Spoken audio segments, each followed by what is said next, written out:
Welcome to One Trinity Place in San Antonio, Texas, where we're all set for Game 3 between Laverne and Trinity in a series tied at 1 apiece. First pitch, and we're underway with strike 1 from the pitcher on the mound, Jack Breezy. He gets the Game 3 start for the Tigers. Numbers for Breezy.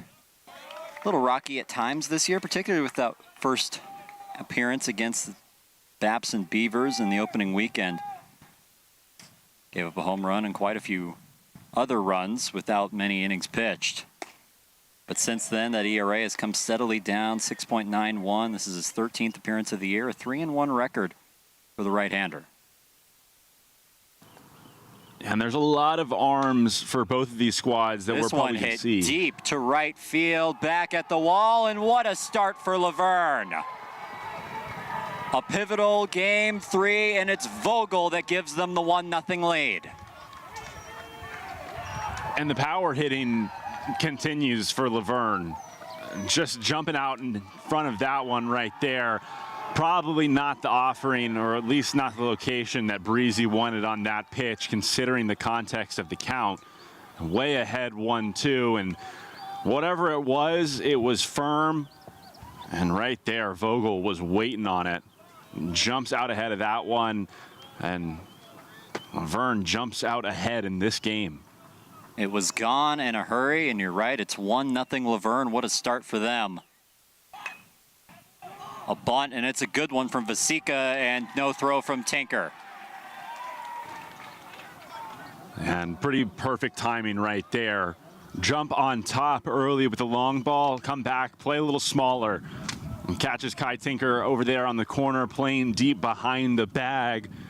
He recognizes the square early and tries to get downhill, but you're right, Cole, off the bat, perfectly placed, kept it down the line. All Kai Tinker could try and do right there was field it barehanded. Unfortunately for him, he couldn't do so successfully. Matthew Diaz hitting third for the third consecutive game.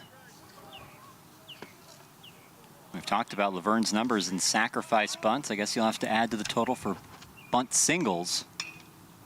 Here's an attempted sacrifice down the line, foul. 0-2 count. Bunting should be out of the question now for Diaz. Yeah, and surprised to see that one go foul. Surprised to see that approach and what was already an 0-1 count, trying to hug the line just a little too aggressively. 0-2, they do bunt. Thinks about going to second, has to flip quickly to first, and it's not in time.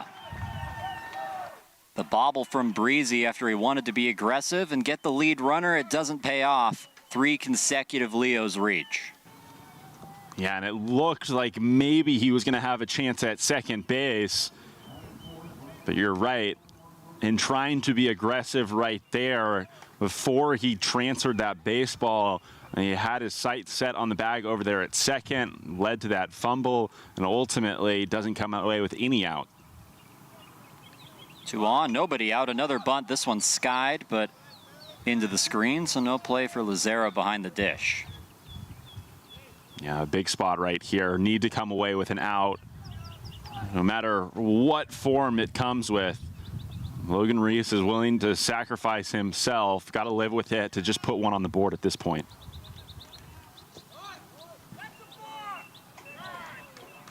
And a balk from Breezy. So bad to worse from Trinity as 2 move into scoring position. It's now second and third. And pitching coach Dave Smith pops out of the dugout very briefly.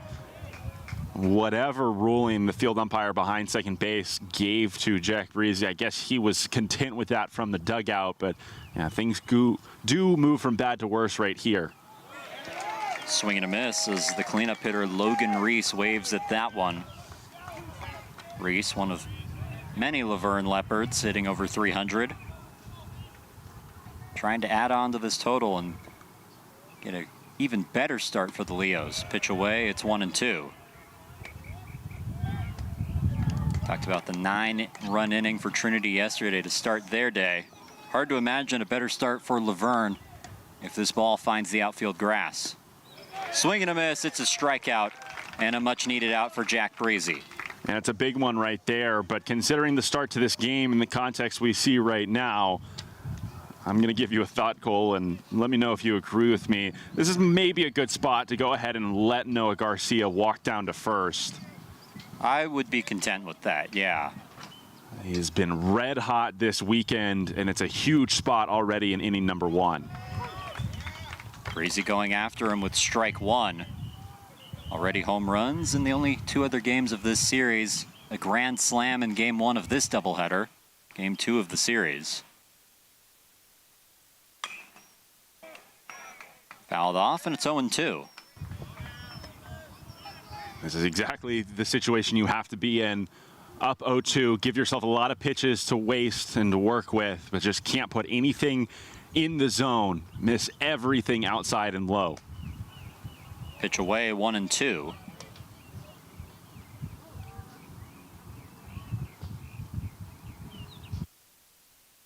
Already 1-0 Laverne. Garcia trying to add on. High, 2-2.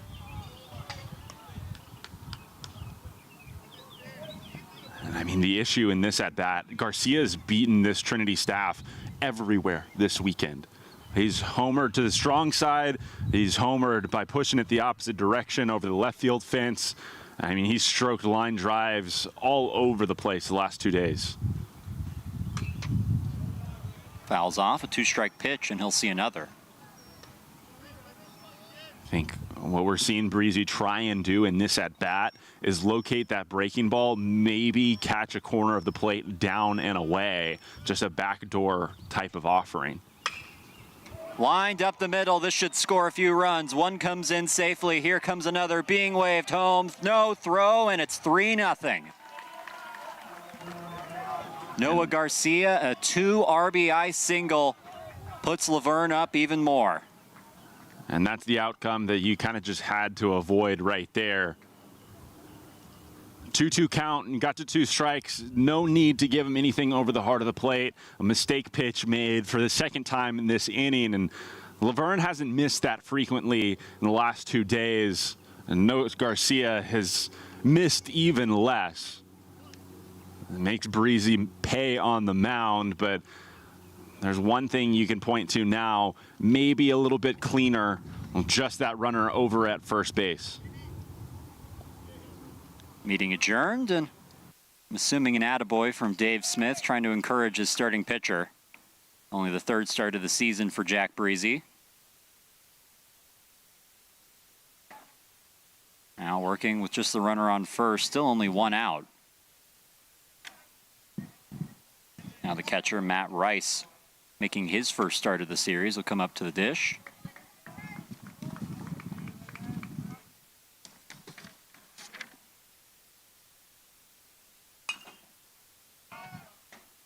Hit foul, 0-1. Rice, a .283 hitter on the season. He had a 3-hit and 3 RBI game to begin his year against Pacific Lutheran. Trying to extend what's been a really remarkable start from Laverne. And does so into right field. Runner rounding second, heads for third. And runners at the corners with only 1 out in the first. Cole, we've talked about Breezy on the mound just very briefly. We haven't had that long to actually discuss this right-handed arm for this Trinity team.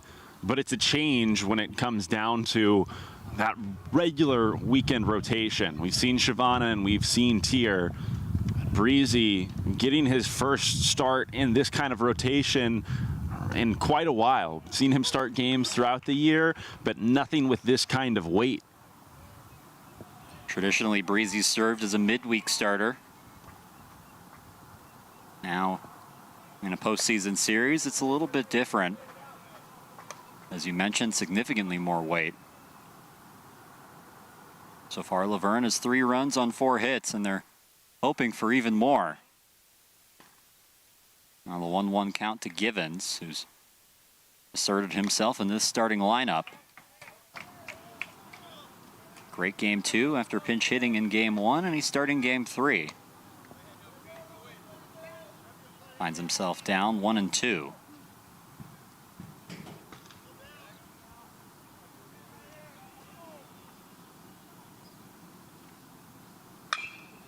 Ground ball could be 2.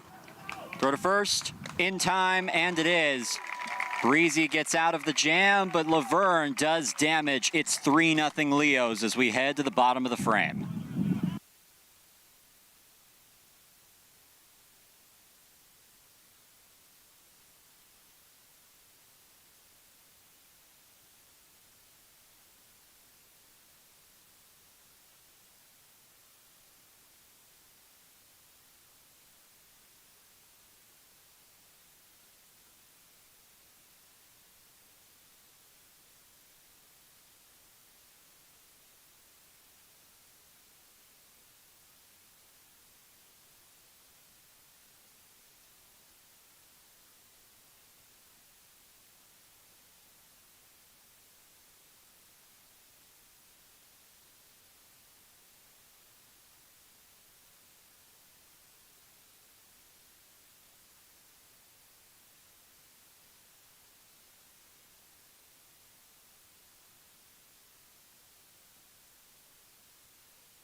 Bottom of the first inning, Trinity needs some runs all of a sudden. Down 3-0 in game 3. The lineup quickly for the Trinity Tigers. Caleb Woodward leading it off, followed by Baker, Lazara, Holloway, Colt Harris, Ty Preston in left, Kai Tinker at third base, Jack Peterson, and then Max Milligan in right field. Caleb Woodward in the batter's box will get the first pitch from the Laverne starter, Matthew DeMurray, who fires ball 1. This is DeMurray's 12th start of the year. His last appearance was May the 10th against Pomona Pitzer. In that conference tournament, pitched 4.1 innings, 3 walks, 4 strikeouts, 5 earned runs. But he was not alone in having a bad day that day. Laverne lost 15-0, part of the reason they're on the road here, as opposed to being SCIAC champions, potentially hosting somewhere. Yeah, that's really no one on that roster you can fault. It's a Pomona team that got real hot in that SCIAC tournament. I don't know if anyone was going to touch them. I feel like they've probably cooled down a little bit this weekend. Talked about it already on the broadcast. They dropped game 1 in their 5-game 2-team series out in California. There's strike 3. Woodward goes down looking. And the first out quickly recorded for Laverne. DeMurray in the early going looks real sharp. Just one at bat, but perfect delivery right there. 2-strike count. Catches Caleb Woodward frozen. Great backdoor breaking ball that comes back, catches just enough of the plate. First pitch to Baker inside for ball 1. Baker playing at shortstop. He started all 3 games there in the series.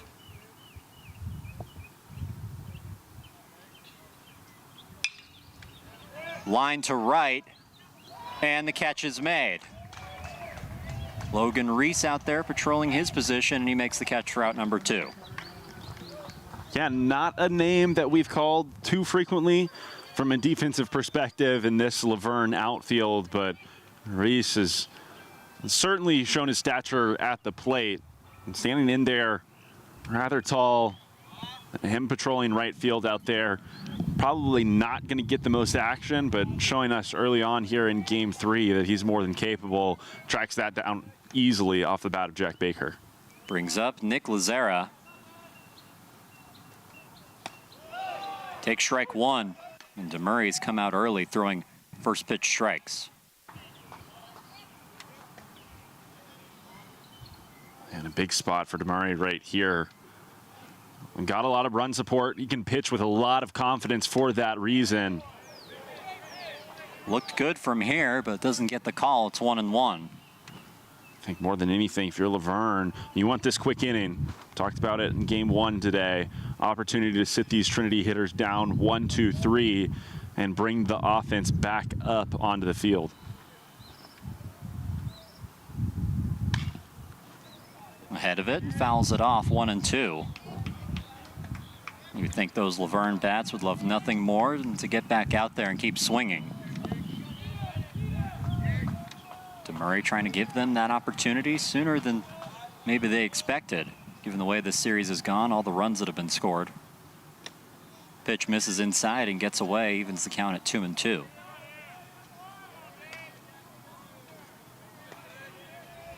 Game 3, Trinity back to being the designated home team. Batting in the bottom half of the inning. That'll change in Game 4, or Laverne will be the designated home team.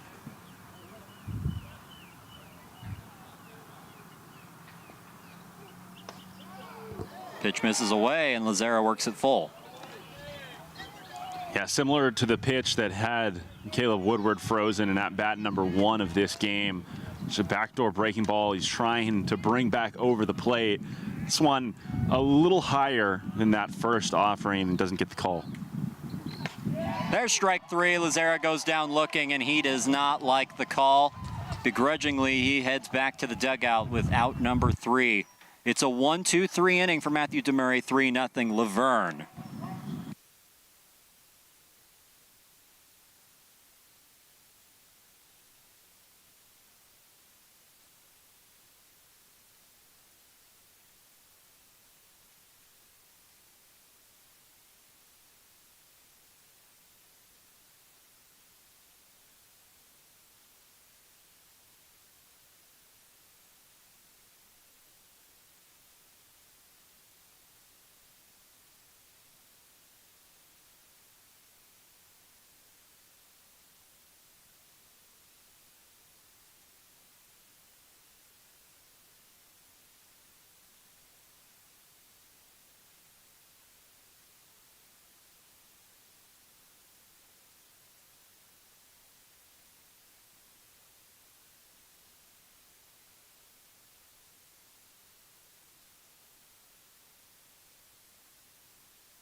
Top of the second in San Antonio, 3-0. The Laverne Leopards lead the Trinity Tigers.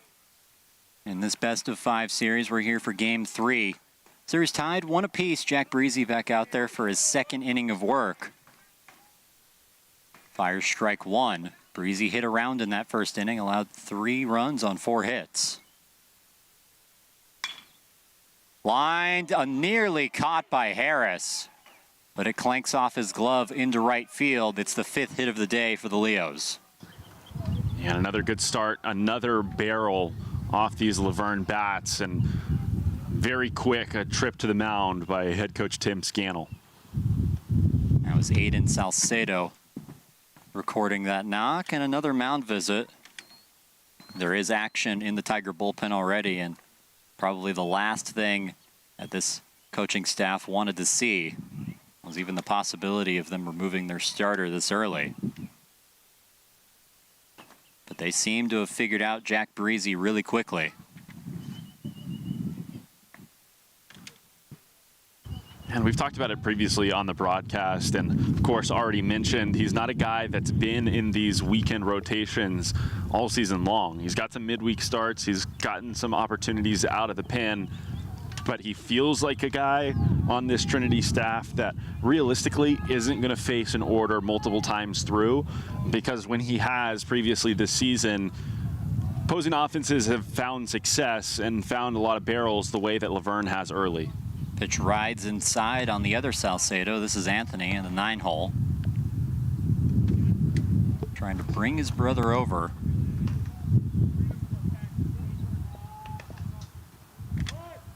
Immediately squares up to bunt. Pulls it back to swing and fouls it off to make it 1-1. Yeah, a little bit of a slash right there, squaring on 2 consecutive pitches. First one rides too far in. This time pulls it back to give his best effort as that infield plays in, at least on the corner. Kai Tinker up well ahead of the cutout in this turf.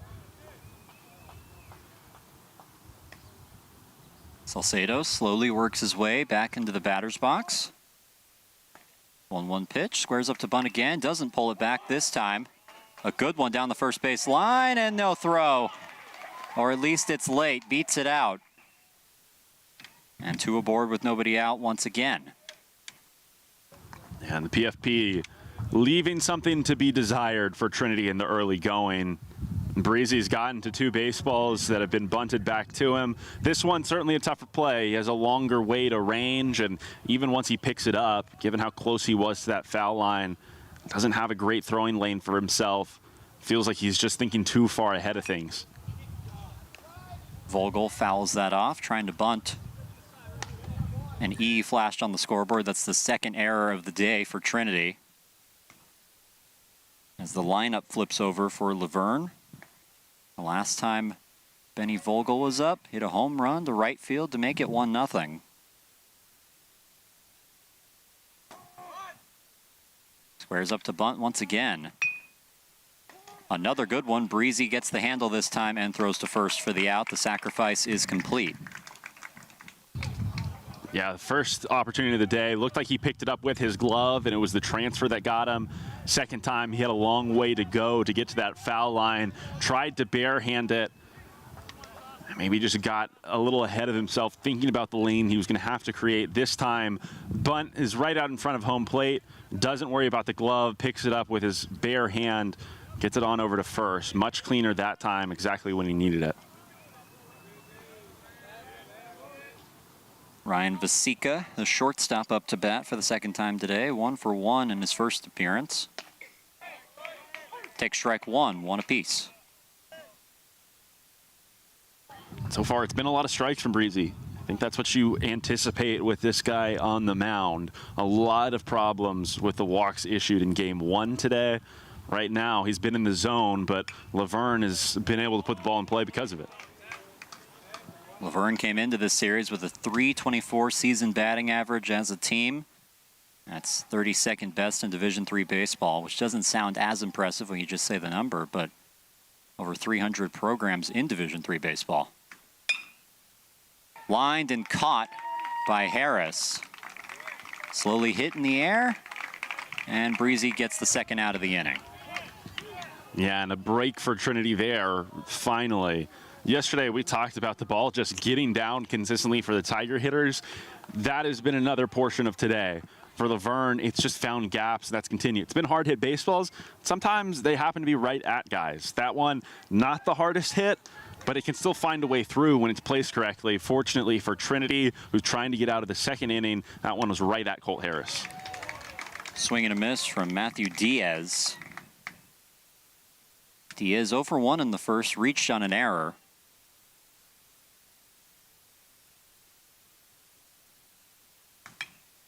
Fouls it off, and it's 0-2. I'm going to say it again, and hopefully it's not going to serve as a jinx another time, but 2-strike count. Have to find a way to finish this one successfully, especially an 0-2 count. A lot of pitches to waste. Got to get this guy to chase. Swing and a miss. He gets him the chase there, and Breezy gets out of the jam. This will stay 3-0 in Game 3. back for the bottom of the second on Tiger Network.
After a 1-2-3 first inning, the Tiger Bats will look to get it going in the second with their cleanup hitter, Christian Holloway.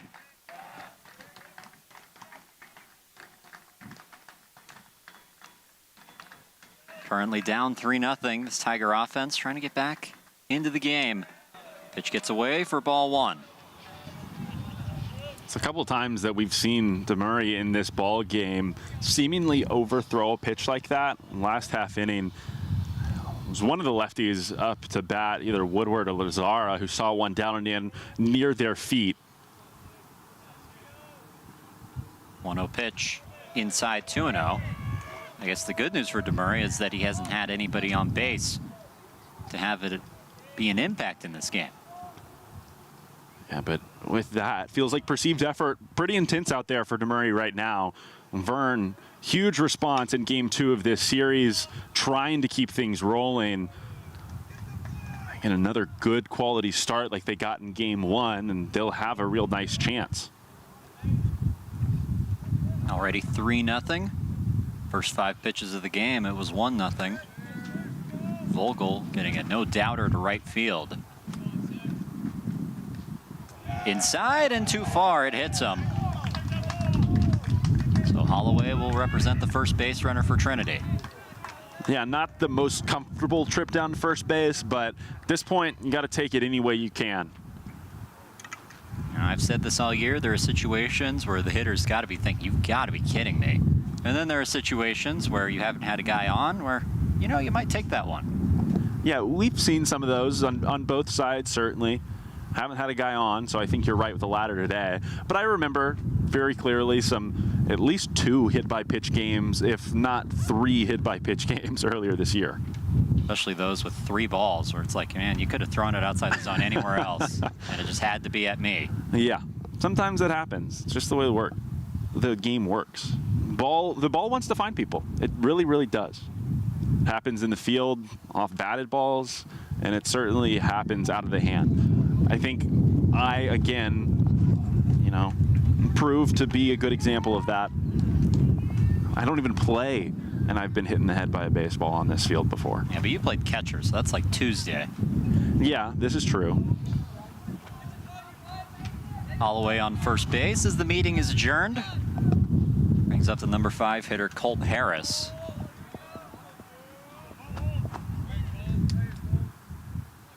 Trinity trying to put something together. Nobody out, runner on first. First pitch misses away, ball 1. Defensive lineup remaining pretty much the same for Laverne, except for behind the dish. Rice replacing Carey, though Perry, I should say. Rice had already caught the back half of the first 2 games. Pitch outside, and it's 2-0. a real good spot right there. Breaking ball that feels like he starts right over the heart of the plate. With a movement on it, it takes it just off, misses outside.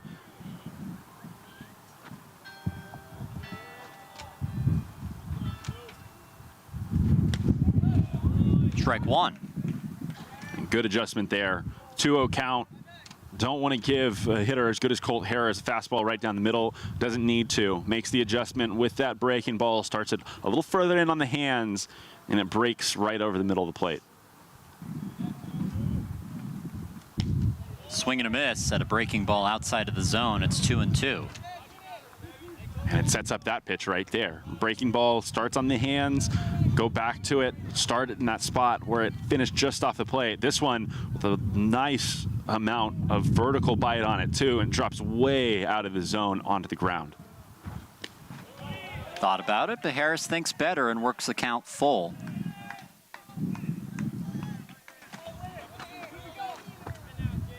Full count. We'll see if they send Christian Holloway. Should be noted that Holloway has a stolen base in every other year of his career except this one. Holloway does go, but the pitch is fouled off. He certainly looked jumpy over there at first base. At least flashed and switched those hips as if he was going to go. Not sure if he's just trying to, you know, induce a shout from that Verne dugout, maybe getting ahead of DeMurray a little bit. Doesn't go this time, but Harris takes it inside for ball 4. Back-to-back walks issued by DeMurray. Saw a little bit of everything with that breaking ball in that at-bat. Started it right down the middle. It broke too far outside. Started it in on the hands, and it broke right over the middle. Started it down and away and got that wipeout pitch that Harris swung over the top of. Went back to it, that 2-strike full count. Started it a little too far inside and didn't quite get it to come back in on his hands. So back-to-back Tigers reach, one by the hit by pitch, one by a walk, and it brings up Ty Preston. Preston held hitless in the game earlier today, but game 1 had a scorching start, 2 for 2. You know, at least one of those base hits in game 1 went the opposite direction. And looking at the Verne defensive alignment right there, third baseman playing real close to the line. Salcedo over there, Aiden, that is. Pitch away, and it's 2-0. Almost looks like Salcedo's playing in for a bunt. They probably know what they would do in this situation. Being top 10 in the country in sacrifice bunts, Verne. Trinity looks like they're letting Ty Preston swing the bat here. Takes a strike, it's 2-1. And it's both corners that are in for Verne right now. Over there at first base, Noah Garcia is playing right on the cut. Is not over on the bag. No reason to hold Colt Harris at the base.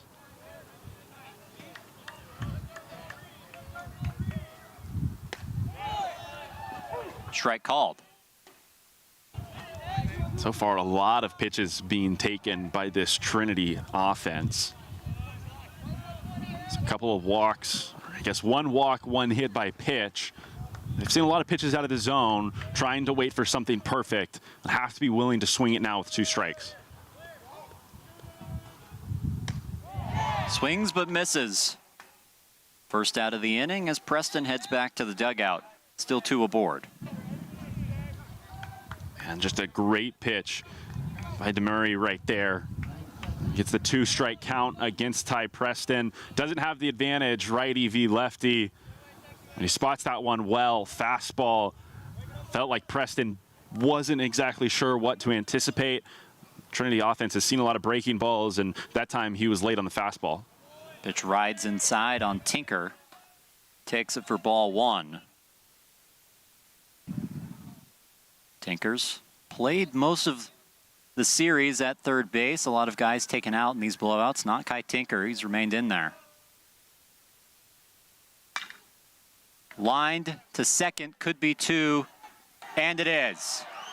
An inning-ending double play for Verne. This is still 3-0, end of the second in San Antonio.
Welcome back to the top of the third inning on the campus of Trinity University. Logan Reese out there to lead it off for Laverne. Jack Breezy back out there for his third inning of work. First pitch misses low, ball one. Breezy hit around in that first inning, 4 hits, only 1 in that last half inning. Pitch away, 2-0. And Breezy did a nice job in the second frame, not allowing any more damage. This offense hasn't responded and put up any runs in their own right so far. The other side, if you're Laverne, adding anything else at this point, even if it is just 1 run, really starts to impact the feel of this game. The way things have gone, we've already played 2 games, it's 1-1. You go up by 4 runs. Hey, they have a lot of weapons at their disposal. We've talked about it a lot this weekend. I don't know, you start to feel things if you're the team that's down. Obviously, 4 runs can be generated by either of these offenses in a flash, but it impacts confidence. Hit in the air to deep left field, back and gone. Logan Reese makes it 4-0 Laverne, and there was no doubt about it. And that's maybe twofold. You add a run, and it's another almost demoralizing into that at-bat. 2-strike count, another pitch that gets left up, and Logan Reese hammers this one. There's a cutout out in left field. And talk about it. It's a little shorter down that line, but it's a little harder to get it over that cutout. You're right. Even if it's a line drive in that scenario, no doubt off the bat. First pitch is a strike to Noah Garcia. Breezy trying to bounce back after his second home run given up of the game. And Garcia looked like he was going for number 3 there. Big swing fouled off sharply to the Tiger dugout. Yeah, and there's some netting protecting the Tigers in their home dugout as they return to being the home team. But a bunch of guys still got out of the way because that was a screamer off the bat of Garcia right there. The first baseman finds himself down 1-2 and takes strike 3. So a good bounce back from Jack Breezy, a strikeout after the home run. Yeah, and Garcia heads back to the dugout, but he did flash a look back to the home plate umpire. We've seen a couple of players dissatisfied with some called straight 3 lookings.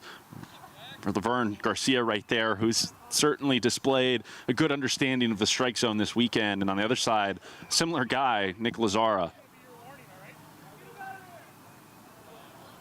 And the umpire motioning to the Laverne dugout. We've already seen this with the Trinity dugout in game 2. Looks like a warning has been assessed. And a lot of displeasure from the Trinity faithful here in San Antonio. The umpire went to write down that warning in his notebook. I think another chirp came from that Laverne dugout, and that's what prompted a little ruckus from the Trinity side. You mentioned Coach Scannell thrown in the first game. No, he was issued a warning. They were putting it in his books, or the umpires were putting it in their books, I should say. And as he kept talking during that, that's what issued or warranted the ejection. Somewhat similar circumstances, it seems like. We don't have visibility from our angle of that Laverne dugout, but for the time being, just a warning. Swing and a miss from the catcher, Matt Rice. 1 for 1 in his day so far, already his second time up to the plate.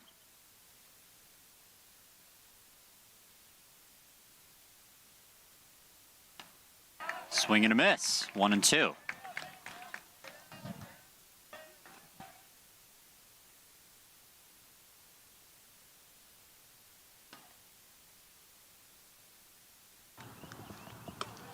There's strike 3. Rice goes down looking, 2 down in the inning after back-to-back strikeouts from Jack Breezy. And a good breaking ball from Breezy right there. Starts it in on the hands. Looks like it has just a nice combination, enough horizontal sweep and really good vertical break. Brings it back down, just catches the zone. Again, some dissatisfaction from the Verne hitters right there. I think in the context of the warning that was just issued, keeping their lips sealed, probably a good decision. That one fouled off by Givens. Heard an unfortunate thud. There's a parking lot over where he fouled it off, so we hope everybody's car is okay. 1-2 pitch. Just misses, 1-1. And Breezy looking like he's trying to play with the timing of Givens in this at-bat. Pulled that leg up and just held it there a little quicker this time. Low and inside, 2-1.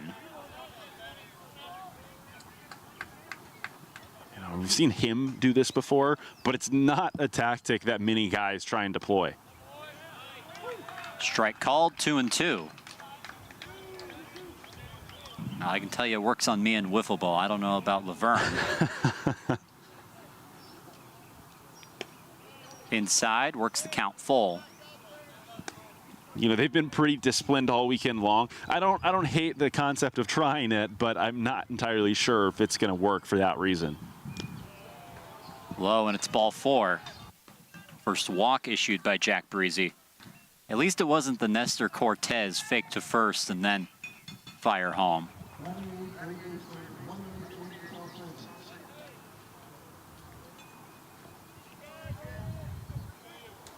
Now Aiden Salcedo up for the second time today. He's 1 for 1 with the base hit. First pitch strike from Breezy.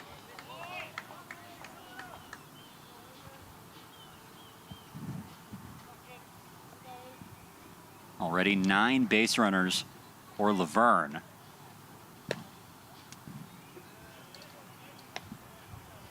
And the strike not given. It looked like a good spot, but Lazara had to pop up real quick. There's a little movement on the base paths. It looked like Givens broke as if he was going to steal. Runner goes, and it's only a fake. Yeah, back-to-back breaks from Givens, just trying to get into the head of Breezy and Lazara. Haven't seen all that much movement from either of these teams on the base paths this weekend. Laverne, not a team that steals a lot of bases. Breezy will check on them just in case. They prefer to move their guys over by way of the bunt, as we've seen already in this series a multitude of times. Salcedo ahead, 2-1. Line to right. In for a hit. Won't find the gap, so the runner should be held at third, and he is. Puts runners at the corners with 2 down. Already the 7th hit of the day for the Leopards. And Breezy falls behind 3-1 right there, tries to get back in that at-bat. Again, just put himself in a poor position. The need to put something in the strike zone. Pretty much every time that's been the case, Laverne has recognized their advantage, understood that they're likely going to get something firm in the zone, and they've just done a really nice job of trying to go the other way with the baseball. So they chase the starter, Jack Breezy, after 2 2/3 innings pitched. New pitcher coming in next on Tiger Network.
Welcome back. The top of the third in San Antonio.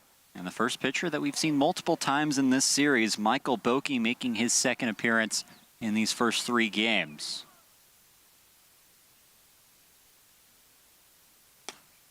First pitch in for strike 1. Boki closed out game 1 in an 18-9 Trinity victory to take a 1-0 series lead. This is his 13th appearance.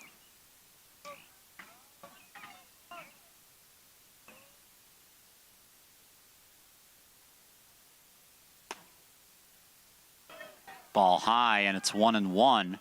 Boki was actually given the win for game 1. It was a start by Jackson Tier, who was pulled after only 3 innings pitched. I mean, they were up 16-0. They didn't really need him anymore.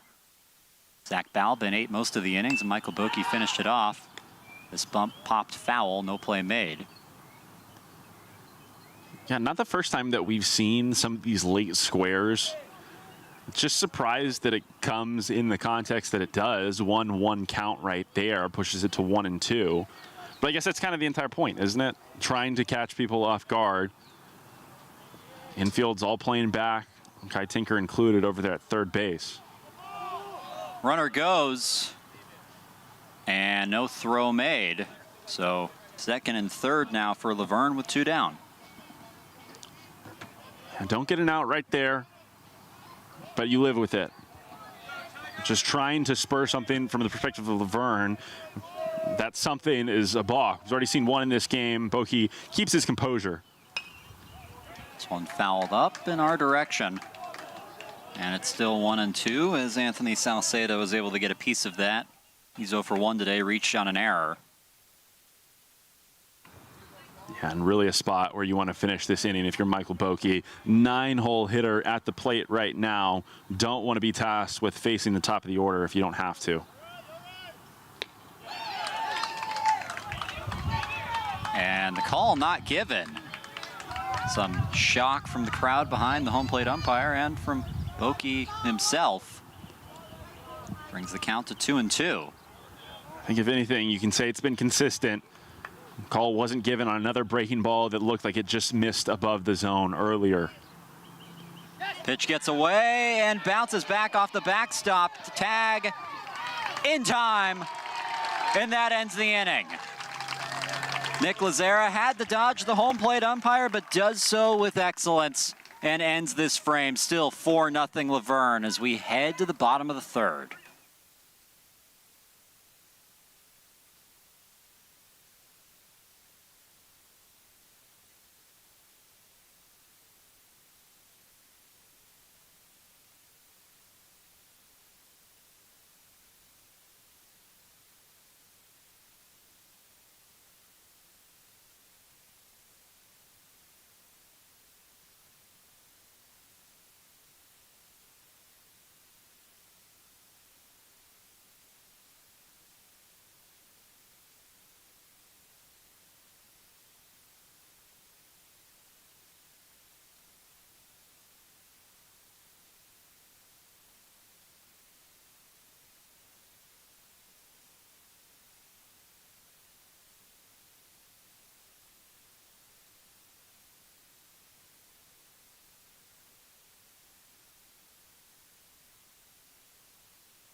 We're back for Game 3 of this NCAA Regional, bottom of the third between the Tigers and the Leopards. Jack Peterson, the 8-hole hitter, set to lead things off against Matthew DeMurray, who's in his third inning of work, working with a 4-0 lead that Laverne earned in the last half frame. First pitch misses, ball 1. Man, does it seem like a really tight zone right now. Been some good spots on the outside part of the plate, especially to these left-handed hitters. Doesn't feel like either guy is getting the calls. A lot of displeasure we've already seen voiced from this home plate umpire. You know, even that pitch right there, behind home plate. Matt Rice is reaching across his body to catch it on the inside just a little bit. You know, maybe that deceives the home plate umpire. I think you got to get at least one of those calls an inch or two off one side of the plate. Either way, no doubt that it's been consistent both ways.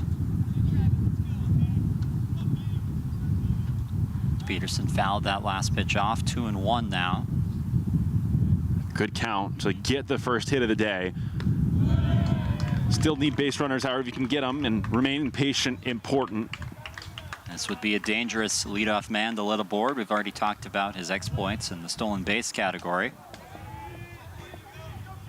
Ahead 3-1. And it gets him. There it is, Cole. Talked about it earlier. 3-ball count right there. Could have put it anywhere. Put it right on Jack Peterson's leg. Not what he was looking for, but he'll take the base. Bring up Max Milligan, who gets his first start of the series. He's also appeared in all 3 games. It's back-to-back innings for this Trinity squad. I believe it's back-to-back innings, that leadoff runner on. I don't think there was an out recorded in the last half. A lot of traffic in that last half, and a great play that we didn't have a lot of time to talk about defensively. Out there at second base, starting that double play ball was Anthony Salcedo, and it was far from routine. It was a ball that was hit on a line, traveled really far before it took that one hop. He had to kind of just reach up and spear it close to his face. Made it look really easy, but gosh, it was a tough play in a really big spot. Milligan takes strike 2 on the outside edge, almost like a first baseman. He kind of had to pick it in a way, but able to get a clean twin killing out of it and got his pitcher out of a bases loaded situation. Now the 0-2 to Milligan. Ground ball, could be 2, throw to second in time for 1. Peterson disagrees, but he'll head back to the dugout, and we'll see if the Tigers want to use one of their challenges on that. Yeah, I mean, they are. And they are going to look at it. We'll see if we can find an angle that works. Our executive producer, Josh Michigemba, is going to work with this umping crew. They'll get them all the angles they need. First, they'll have a conference to see what they saw, and then they should take a look at some video. I mean, it was a really quick opposition from Jack Peterson out there at second base. He popped up and immediately signaled he was safe. Looked into the dugout where, of course, there were a lot of jeers. They didn't have the greatest angle of it, right? They're some 90, 110 feet away probably from their spot, but they're in line with the bag. Imagine that, you know, they probably have a better shot of it than we do. I will say, from my perspective, live, I thought he was out. Yeah, I think the ball beat him there. I could be completely wrong. I think the question is more or less going to be about whether or not the recipient, I think it was the shortstop over there, Nosika, who received that ball. I would imagine there's probably questions as to whether or not he had his foot on the bag. That would be the question. Remember, it is a force play, so he only needs to tag the bag, does not need to tag the runner. 2 of the umpires have gone off and taken a look at some of this video. They're looking at it now. And I mean, I'm pulling up this live stream on my computer. So I'm seeing the replay that y'all saw on your screen a couple moments ago. An angle, best angle it feels like we have is kind of right on that second base line. Unfortunately for Trinity, it feels like Jack Peterson might be blocking that angle or that vision of the bag. And where that ball was placed, the throw from first baseman Garcia, certainly pulled Nosika towards third base. He had to fully extend, but it looks like he might have done a toe tap and just kept edge of his cleat on the base. Either way, the Tigers will retain one of their challenges if this is not overturned. Probably a good challenge in the sense that you need some momentum. This would be 2 runners on with nobody out, and what's a 4-0 game, a pivotal game 3 and a best of 5. Taking a long, hard look at this, and the longer they look, I would say the worse that is for Trinity, given that they don't see enough. They're going to stay with the call as it is. Yeah, I think that's a really good point, Cole. That's what happened in game 1. They eventually determined that there just wasn't enough to overturn good play by Matthew Diaz in the left field corner, whether he caught the ball or not. They ruled no catch live, and they didn't see the ball hit the ground in any capacity. They stood with the call. This does feel like an important call in this game. Trinity trying to grasp any straw of momentum that they can. Still held without a hit, and that would remain the case if this is called safe, as Milligan would reach on a fielder's choice. Right now, DeMurray getting some pitches in just to stay loose during this process, which has been a very long deliberation.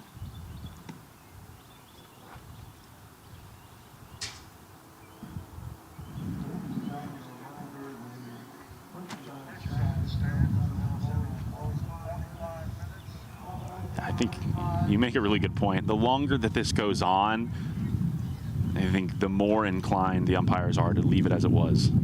Umpires come back with a ruling of out at second. The call stands. 1 down in the inning. Max Milligan reaches on a fielder's choice, but is able to avoid the double play.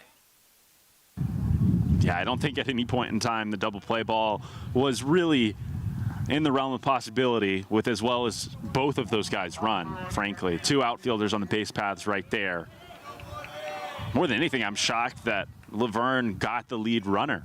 A really bold decision, and clearly almost backfired for him, but a heads-up play by Garcia, recognizing he had just enough time. Barely got that one into second base ahead of Peterson. So it brings up the leadoff man, Caleb Woodward. He's 0 for 1, struck out looking in his first at-bat. Did not play in game 1 of this doubleheader, but gets the start in the leadoff position. Runner goes in Milligan, pitch gets away, and it's going to make it really easy for him. And they're actually going to say it hit Woodward, so a free trip to first as well. And finally, one of those pitches overthrown in that left-handed batter's box makes contact with a Trinity hitter. It does take a lefty to stand in the box, and thankfully for this Trinity offense, it looked like it barely got Caleb Woodward. I could hear that nick from up here. What was almost runners on first and second just a couple moments ago is the case now, but with an out on the board. Brings up the shortstop, Jack Baker. Takes a pitch inside, ball 1. Baker 0 for 1, a sharp liner to right. Yeah, he really smoked that baseball in the first inning. Hard hit, another barrel. Really seemed to carry over from game 1 today.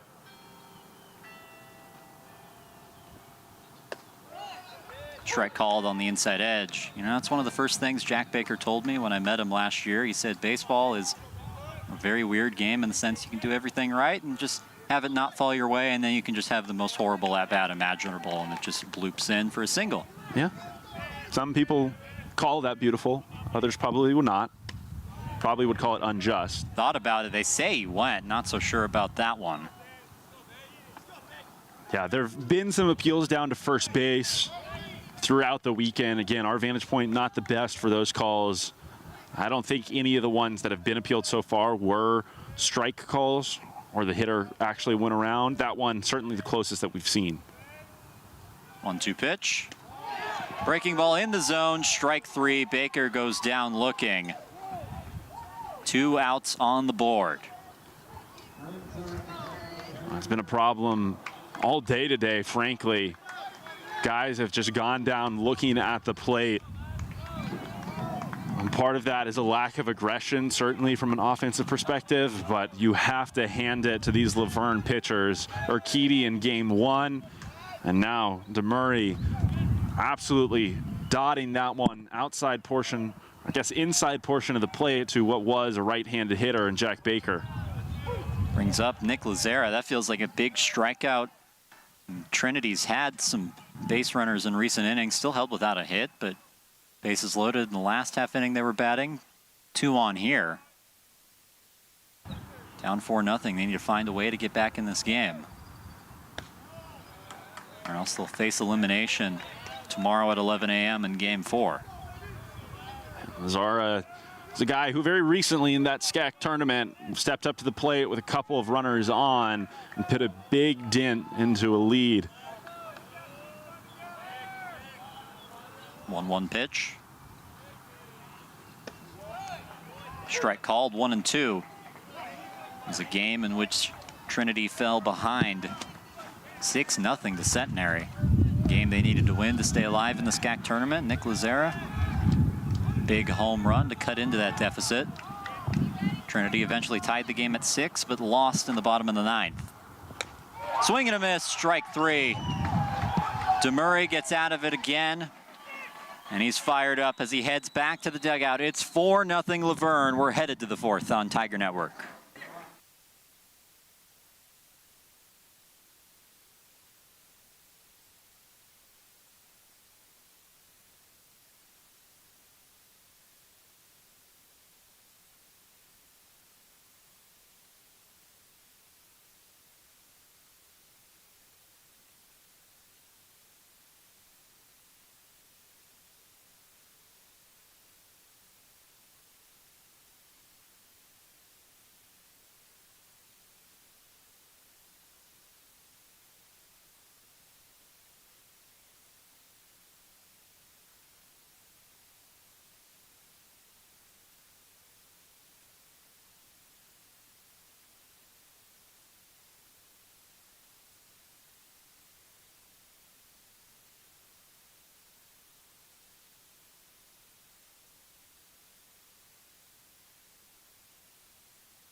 Top of the 4th on the campus of Trinity University. Michael Boki back on the mound. Faces Anthony Salcedo, the number 9 hitter in this lineup for Laverne. Takes strike 1 on the inside edge. Salcedo was at the plate when that weird backstop came into play here in San Antonio. Lazera able to tag the runner for out number 3. So he gets a second chance, but is down 0-2. Boki has done a nice job coming into this ball game. Very nearly got out of that last inning with a strikeout looking, but it was a breaking ball that finished just above the zone. Line to left, and it falls. Woodward decided not to dive at it, not to risk extra bases, so it's another hit for Laverne, make it 8 on the day. Yeah, and my big question right now is just how many hits Laverne has with 2 strikes in these counts. They've been really, really good with their back up against the wall so far here today, and continues right there. Benny Vogel up. Snap throw back to first offline. Vogel 1 for 1 in this game. Had a home run in the first at-bat of the game. Also a sacrifice bunt.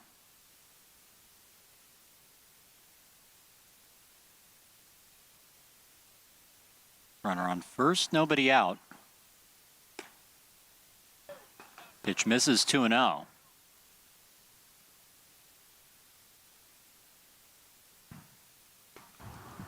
And with a 4-0 lead, feel pretty comfortable about that. Ball gets away, and Salcedo takes second easily, a runner in scoring position.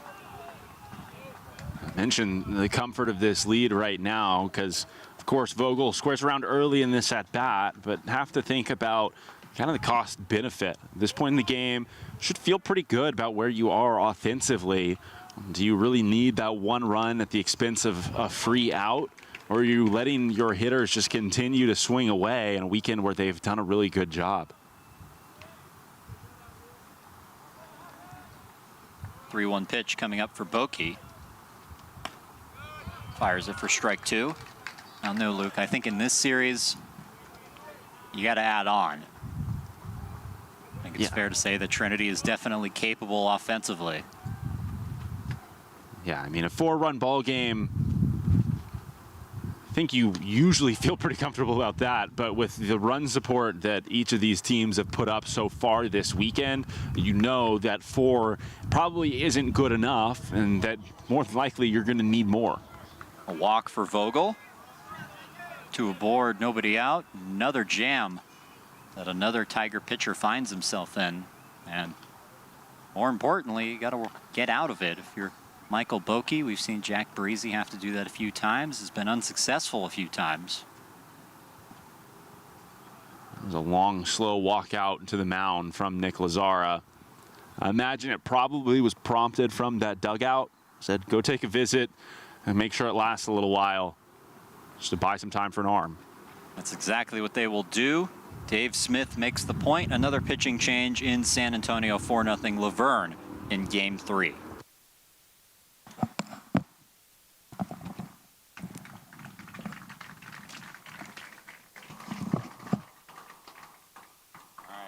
Let's go.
Thank you.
Welcome back to San Antonio. A new arm in for Trinity. It's Trajan Lee.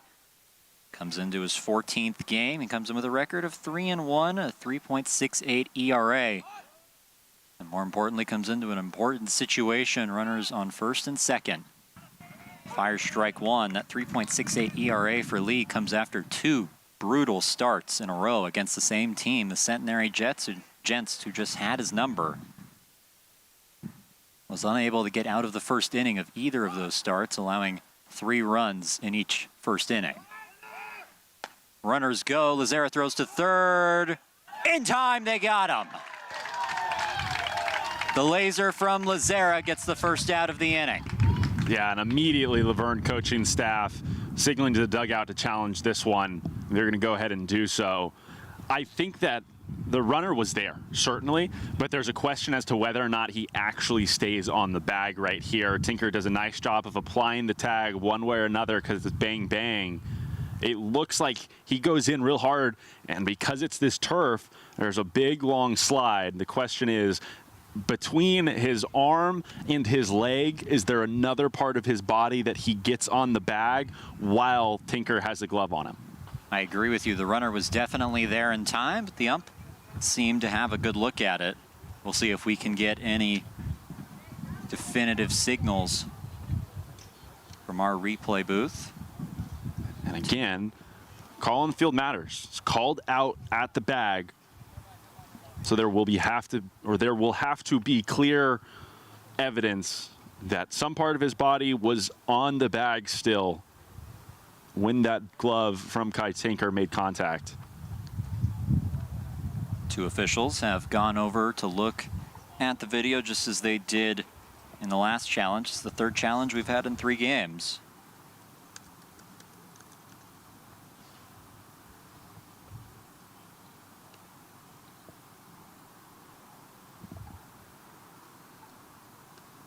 As they look at that, just think about what a huge call this is. Difference between second and third, nobody out, and only a runner on second with 1 out in the inning.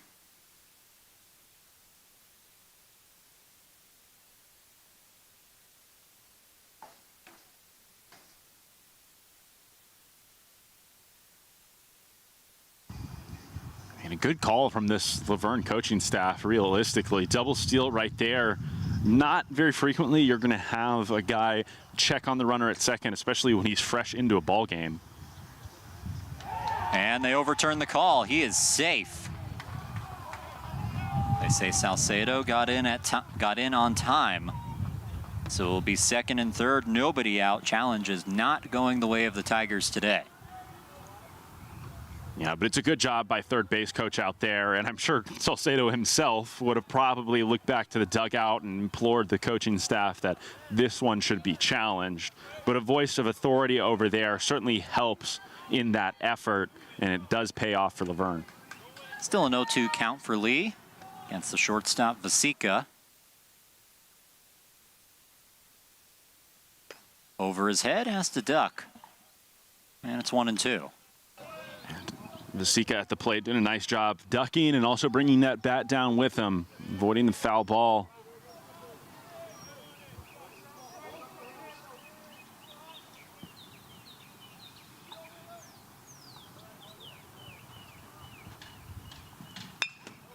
Grounded, foul.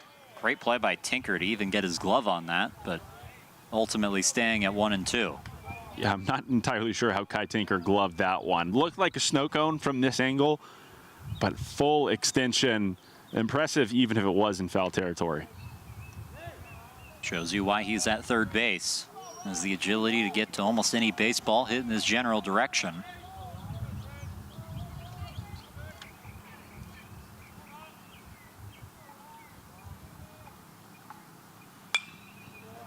Hit hard, but foul. It will stay 1-2. Think about the journey for Trajan Lee this season. Didn't get a lot of playing time last year. Comes into this year with a lot of questions in the Tiger bullpen. Jack Martinez and Harrison Durow both leaving. Somebody needed to fill that back end. It was Trajan Lee, and then all of a sudden they needed a third starter. He stepped up for that. This is grounded to short. Baker throw not in time. And a run scores. It's 5-0. Yeah, run scoring all the way here, really no matter what. Ball batted back up the middle. Corners looked like even they were playing at pretty regular depth. Middle infielders playing deep.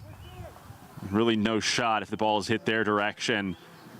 Jack Baker being the one to field this one on the right side of the bag at second base, I think adds to the difficulty. Does everything he can, gets there.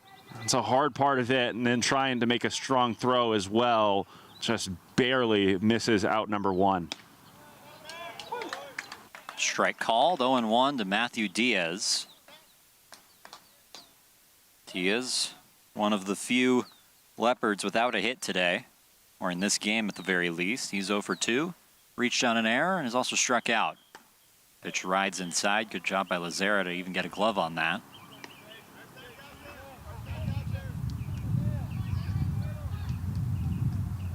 Now 1-1. Every run the Leos get, just that much more difficult for Trinity. Ground ball, slow roller to Tinker. They go to first for the out, and another run scores. It's 6-0.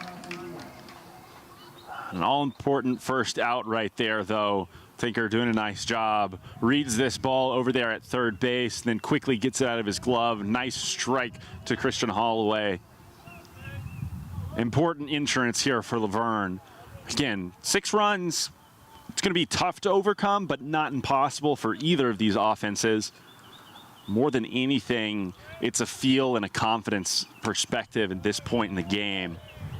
Trinity still doesn't even have a hit in this one. Murray has been fantastic for Laverne, and they have no reason to stop riding him in this one. Trinity currently getting out hit 9-0. It doesn't also help that there's been a walk and 2 errors assessed by the Tigers as well. Lee fires to the backside to no avail.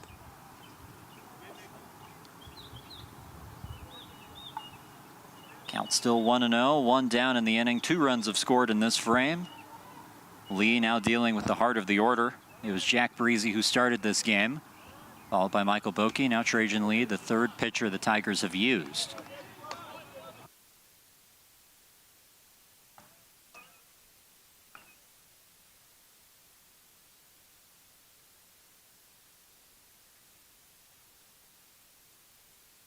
The 2-0 pitch. Misses, and it's 3-0.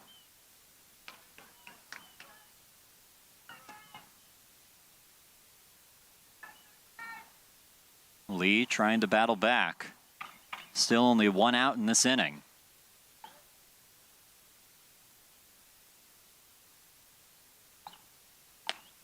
Strike 1.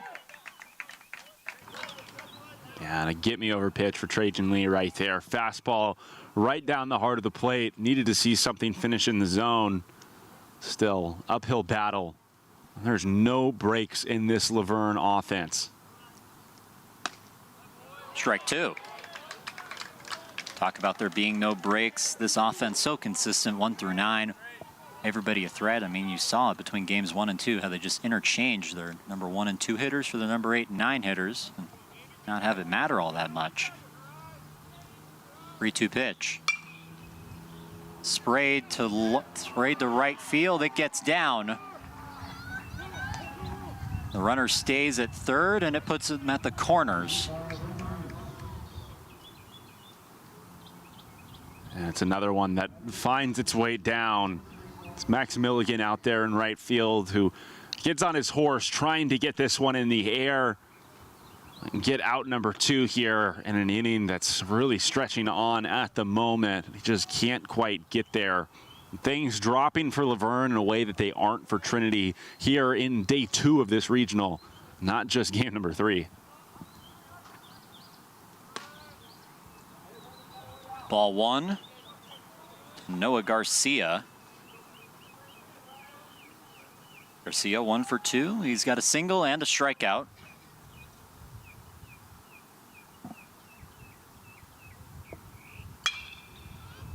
Ripped foul. It's 1-1. I don't know if you're going to believe this, Luke, but Noah Garcia's 2 home runs in this series were the first 2 home runs he had in the season. It's pretty spectacular. Definitely hard to believe. I mean, pretty holistically difficult to believe the power output that we've seen from this Laverne squad all weekend. Again, reminder for those watching at home, 11 home runs coming into this series. I think they're up to 5 now, 6 in 3 games, whatever it happens to be. One way or another, they've nearly added a third or half of that total on the year. Double play ball in time. And Trinity limits the damage, but Laverne adds 2. It's 6-0 in game 3. This series still tied at 1.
Bottom of the fourth in San Antonio, still 6-0 for Laverne. Trying to take a lead in this best-of-5 series, 2-1. It's the cleanup hitter for Trinity, Christian Holloway, leading things off. Holloway was hit by a pitch in his only other at-bat. He takes ball one to start his second. And we just got done talking about the Laverne power this weekend. That's certainly shocking, but when you partner it with the fact that Trinity has yet to leave the yard, 3 games gone so far, team that's hit 37 balls out of the park, nearly 1 home run a game, to not have done it in a pretty solid environment to do so. The wind's been blowing out. Balls have certainly carried this weekend, but they just haven't put any into that jet stream. And does not get the call there. So 2-1.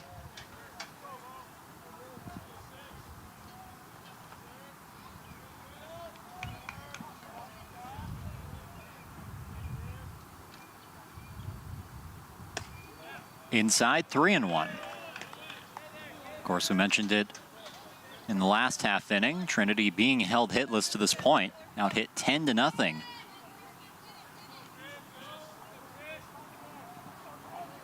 Tigers trying to get their first hit of the game. 3-1 pitch. Away, and they'll take a walk instead.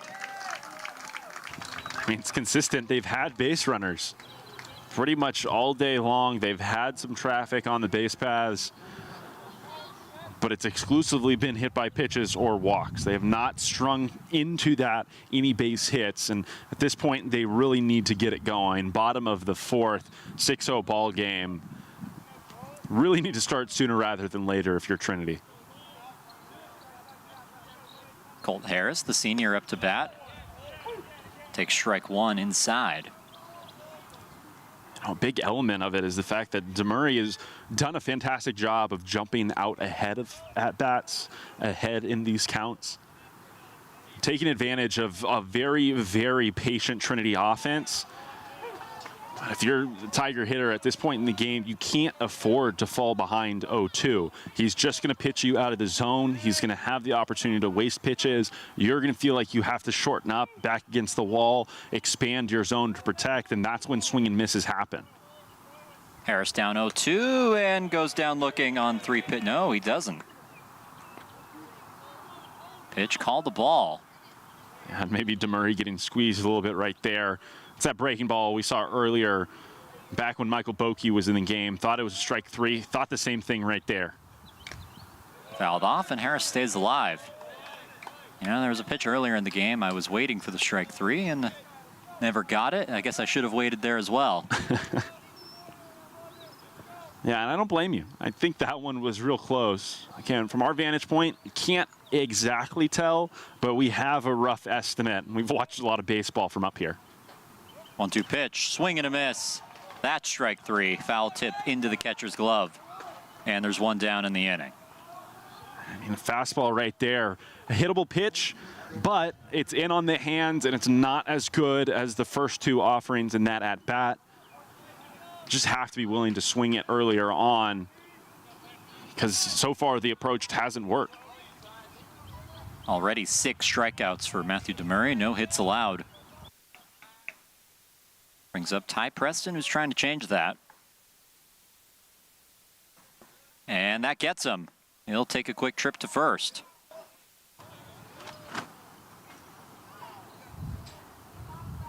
And no signal went up from the umpire. I guess they're going to chat about this. I mean, he was immediate with throwing that bat. It seemed pretty clear to us from here. We have a better angle with Ty Preston in the batter's box, with him being a lefty.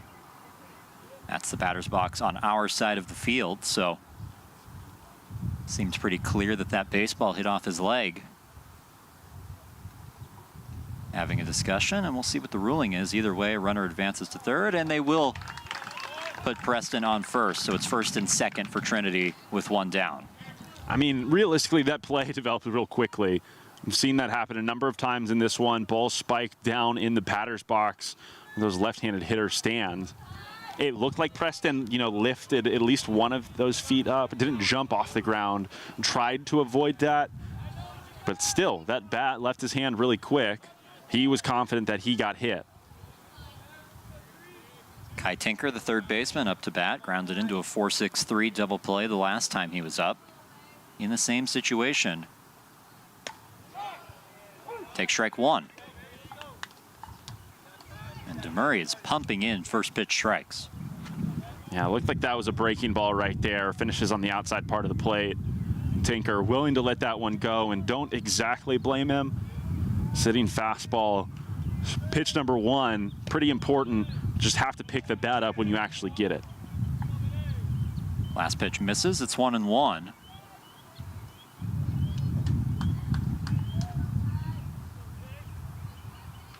Trinity's going to come back in this game. It's got to start at some point.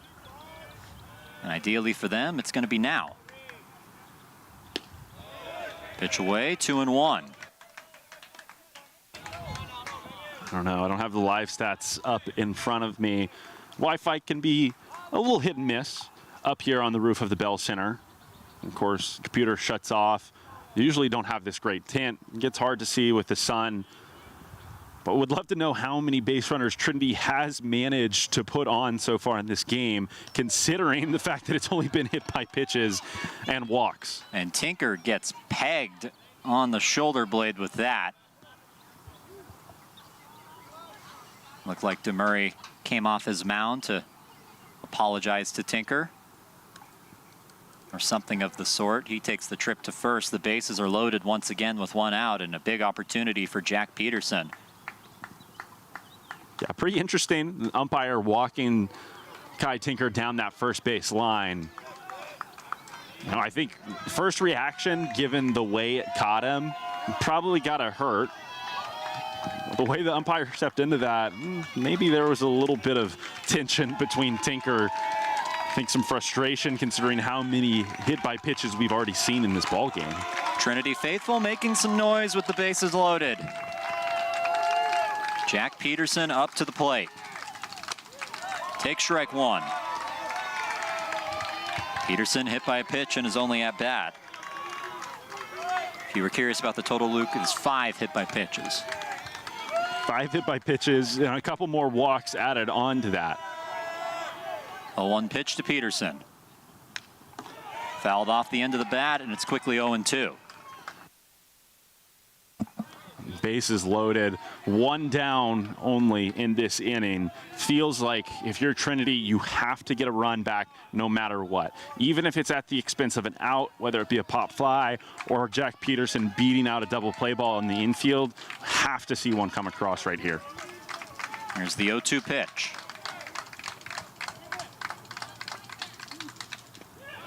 Takes a pitch low. Good job by Rice behind the dish to keep that near him, preventing Holloway coming in from third. Trinity's had 7 base runners to this point. 2 walks, 5 hit by pitch. Trying to bring some of them in.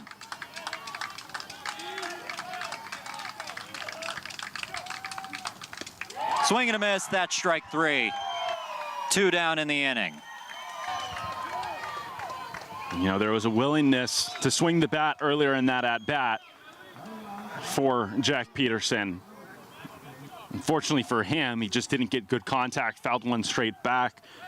DeMurray again jumping way ahead, 1-2 count right there. He went with the breaking ball. Peterson trying to protect, just couldn't get anything on it to fight it off. Huge at-bat and goes in favor of Verne. Brings up Max Milligan, the 9-hole hitter, takes ball 1. Milligan 0 for 1 today. He grounded into a fielder's choice. Tigers still held hitless.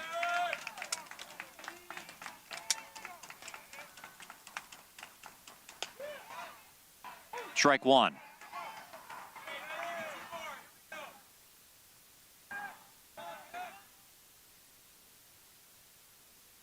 This inning has gone on. We've seen higher engagement from both sides of this crowd.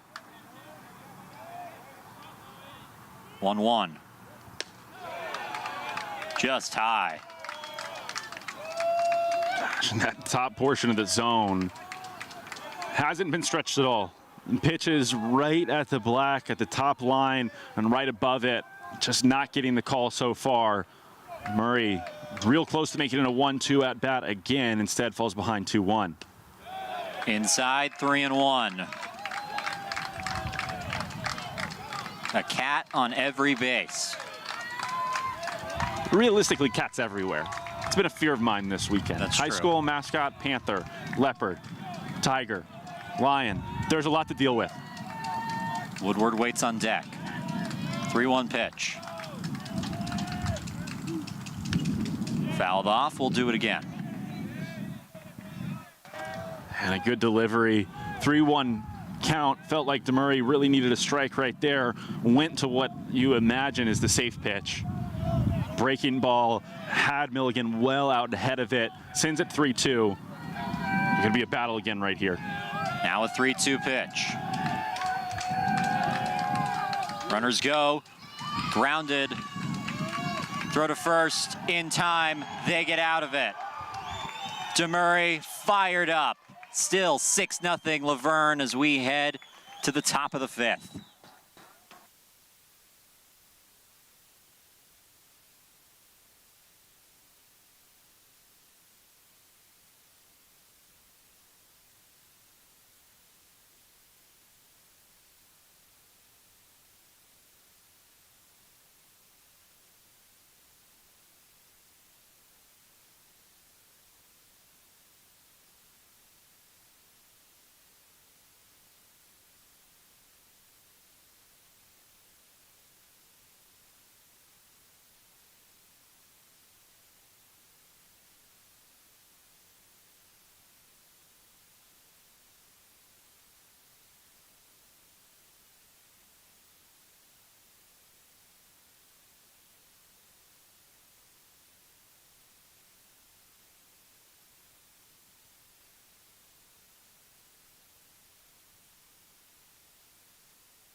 Top of the fifth in the campus of Trinity University.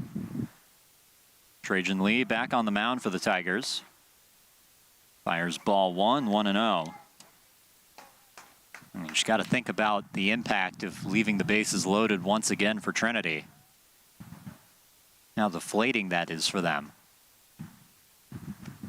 Pitch inside, and it gets him. Rice will take the free pass. And the leadoff runner reaches once again for Laverne. Not the start to this half inning that you want to see from Trajan Lee on the mound. But got to return to what you just said, Cole.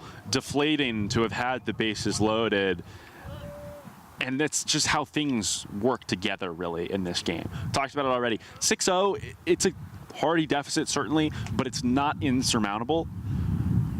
When you have results in the last inning like what we just saw, leaving everybody stranded on the bases, it does become a little bit more difficult to swallow. Runner goes, but a foul ball off the attempted bunt.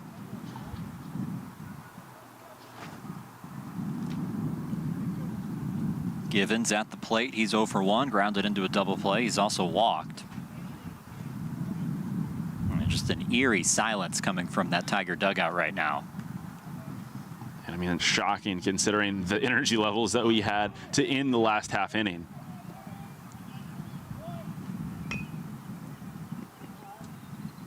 Tapped foul off the attempted bunt. And it's 0-2. You would think that bunting normally be out of the question, but has not been the case today for Laverne. 3 strike, 2 strikes. They don't really care about the potential strikeout off a failed bunt, though Givens will not square up here.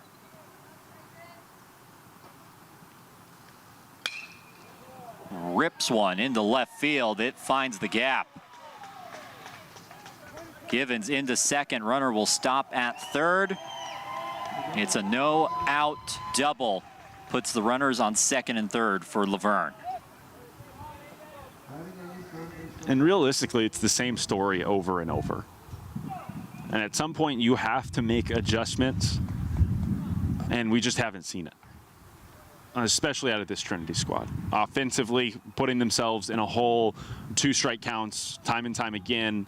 And again, on the mound, we saw it early in this game, getting ahead, 0-2 counts, 1-2 counts, opportunities to put hitters away, and then you just put something right over the heart of the plate and it's barreled up. Swing and a miss from Aiden Salcedo. He's 2 for 2 today, 2 singles. And if the game's not over already, one more could put it out of reach. Strike on the outside edge, 0-2. Another 0-2 count in a big spot where more than anything you need a strikeout. So you're right. Any further damage done here feels like it will really put this one out of reach. No outs on the board. Don't really want a batted out that allows someone to come across. 2-strike pitch misses. It's 1-2, and 2 strikes have been a storyline throughout this game. Trinity pitching, getting into those situations, just not finishing. Grounded to Holloway. He'll take the easy out at first. As both runners advance, another scores. It's 7-0.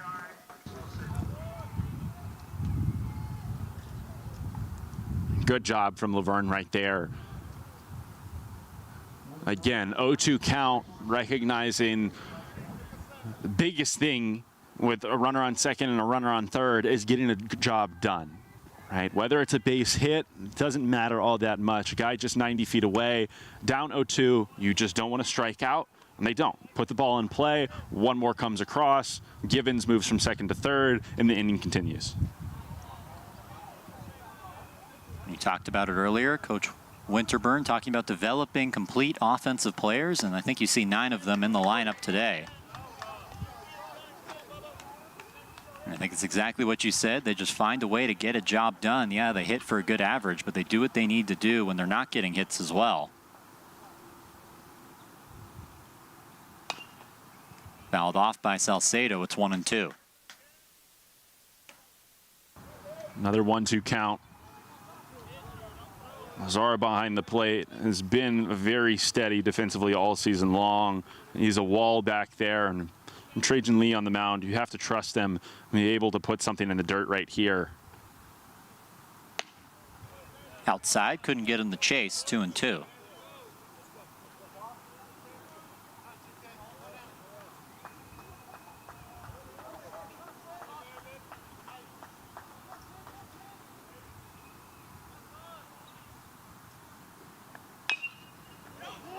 Grounded.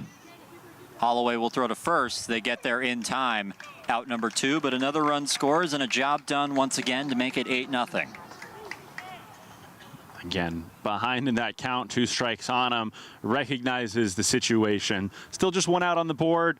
Out doesn't end the inning, gives them the opportunity to score a run. Strikeout is out of the question. These guys change their approach. They shorten up. Just put something in play, goes the opposite direction with it as well. That's probably been the most important or most impressive aspect of this Laverne showing today. Their ability to go the opposite way with things. Yeah, they've left the ballpark today, but it doesn't feel forced at all. They're taking really solid swings, trying to put the barrel on the baseball, watching it deep into the bat. More often than not, it's gone the other way. But if they time it right, yeah, they've jumped on a few and they've left the yard. Pitch misses to Vogel as the order flips over once again. Vogel 1 for 1, a home run, a walk, and a sacrifice bunt. Now bats with 2 down in the top of the 5th. Fouled off into the screen. It's 1-2.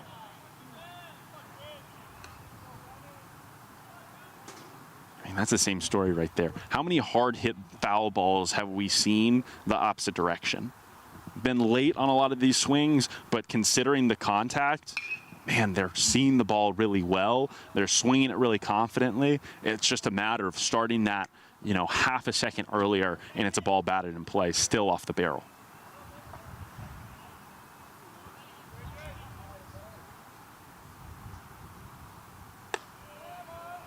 Pitch high, 2-2. I guess the one thing that still holds up for Trinity, potentially being down 2-1 when this is all said and done, is that some of their best arms are still available.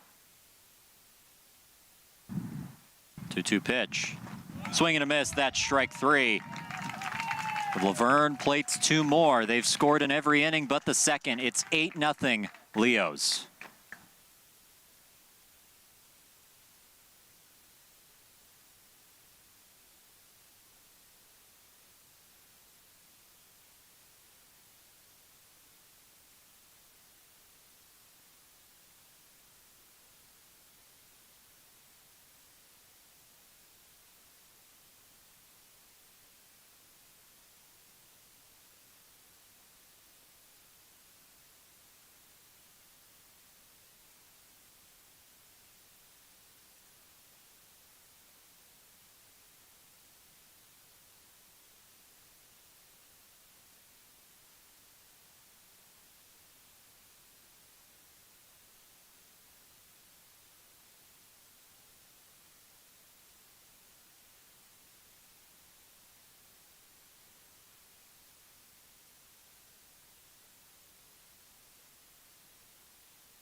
Welcome back to the bottom of the 5th, Game 3 of this NCAA Division III Regional between Trinity University and Laverne. Top of the order up for the Tigers for the 3rd time today, Caleb Woodward. He's 0 for 1. He struck out looking in his first appearance, hit by a pitch in his last one. Pitch outside, 1-0.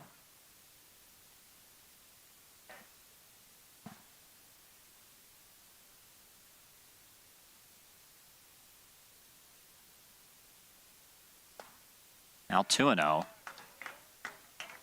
DeMurray doing a good job throwing first pitch strikes, but his control lapsing every now and then. And Trinity's gotten guys on base for it, just haven't been able to take advantage in the way of runs. 3-0, same spot. Cole, when you take a step back and you really think about the holistic picture of it, the lack of aggressiveness offensively makes a lot of sense. He's hit 5 guys. He's walked a couple more. It does become difficult to get into a rhythm in the box, right? Exactly. Same thing right there. 3-0 count to start it off. We've seen multiple 3-ball counts that end in hit by pitches. I don't blame these guys for not seemingly being comfortable in the box. I remember a Jack Baker at bat a couple of innings ago. I might not have said it real time. It looked like DeMurray tried to start a breaking ball in on his hands, and Baker was a little jumpy. Looked like he had a physical reaction because so many guys have gotten hit already. Jack Baker into the batter's box. He's 0 for 2 today. Takes strike 1. Luke, it's like Bull Durham. Tells him to hit the mascot, don't dig in. Yeah, I mean, whatever works. And frankly, it's worked for DeMurray. Trinity on the other side, you have to respond. You have to sit in there, be willing to be hit by a pitch if that's what's going to take. This time Baker does so. The 7th hit by pitch by DeMurray. I don't know if I've ever seen anything quite like this, frankly. And we talked about Michael Bokey's struggles throughout the season with hit by pitches, but I think he had maybe 9 all year. This is 7 in one game, puts 2 aboard. You know, when you look at a perfect game and you think about, okay, you have to do literally everything right, it makes a lot of sense. The fact that you can still walk away with a quote-unquote no-hitter, with walks issued, and with a lot of hit-by-pitches, it seems like literally controversial. 7 hit-by-pitches today doesn't feel very much like a no-hitter. I guess you have to specify the type of hit. Exactly. But DeMurray doing a good job keeping runs off the board. No hits allowed through 4. Now in the bottom of the 5th with the catcher Nick Lazera up. He struck out twice. Pitch misses away. It's 2-0. DeMurray does have 6 strikeouts on his day. And now we'll have a meeting. Up 8-0. You figure the last thing you want to do is hand out free bases. It's just really confusing to watch this game, frankly. Not sure if this is a chat or a change. DeMurray's hanging out there on the mound. I know Verne has had some action in their bullpen today. It's a little lengthier. Maybe it'll buy a little bit more time. It's an 8-row ball game. I think he still has a pretty lengthy leash. But I look back down at these stats. Much like Joseph Shavana in game number 1 today, you look at the total pitch count and compare it to the number of strikes thrown, it feels weird considering how frequently we said, hey, he's ahead in this count again. He has 2 strikes on him. Less than 50% of his pitches have been strikes, 38 of 80. It's not a great percentage, but it's been this really, really weird mix of when he has gotten to those 2 strike counts, he's finished. He has 7 strikeouts on the day. But when he's fallen behind or he's hit batters, it's really only been balls in those at-bats, and it's created this weird discrepancy on the stat sheet.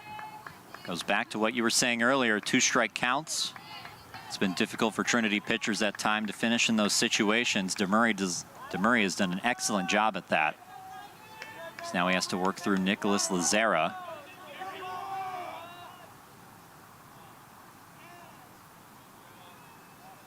And the umpire signaling something. Yeah, it looks like just time granted Matt Rice behind home plate. Maybe had something in his eye. He took that helmet off and was wiping something away. It's been a hot one here in San Antonio. He's catcher number 2 on the day, but still in all that year on this turf field doesn't make the job that much easier. Seen both teams split the catching duties. It was Matthias Reiting getting the start in game 1 for Trinity. Lazera takes strike 1.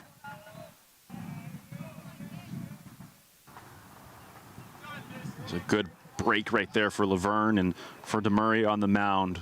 Gathered himself and just pumped a strike in there to make it a 2-1 count, get himself back into this thing. Now 3-1. I gotta say, this has to be one of the weirdest starting pitching outings I have ever seen at any level of baseball, but it's working for him. Yeah, it's weird to call it dominant, but realistically, that's what it's been. Now behind 3-1.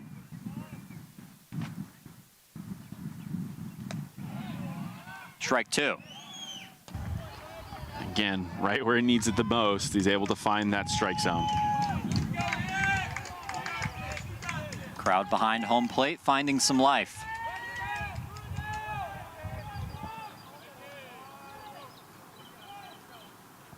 Swing and a miss. That's strike 3. Lazera strikes out for the 3rd time today, and there's 1 down in the inning.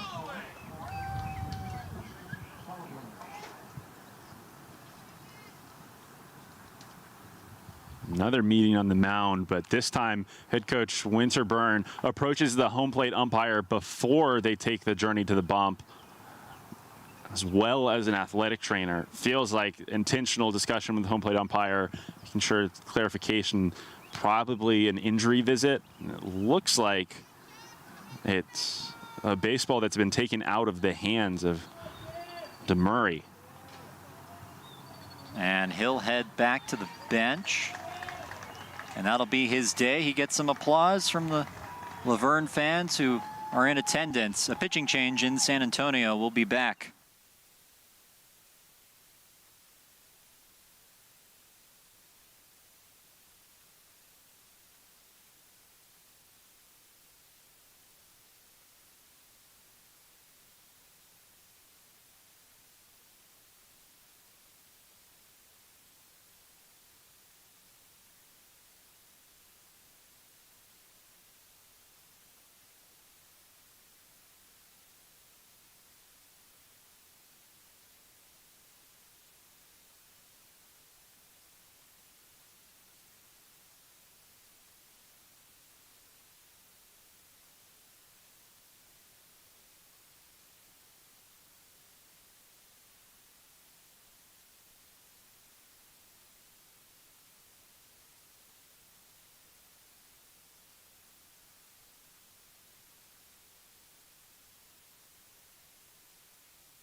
Welcome back. A pitching change in the Alamo City. It's Ethan Galindo making his 17th appearance of the year. Comes in with a 2-0 record, a 5.18 ERA.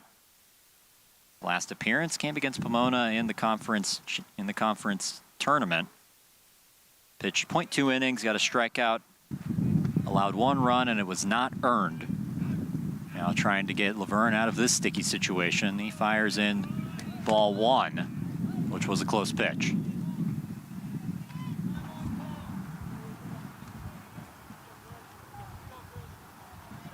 Christian Holloway in the batter's box. He's been hit by a pitch, and he's also walked today.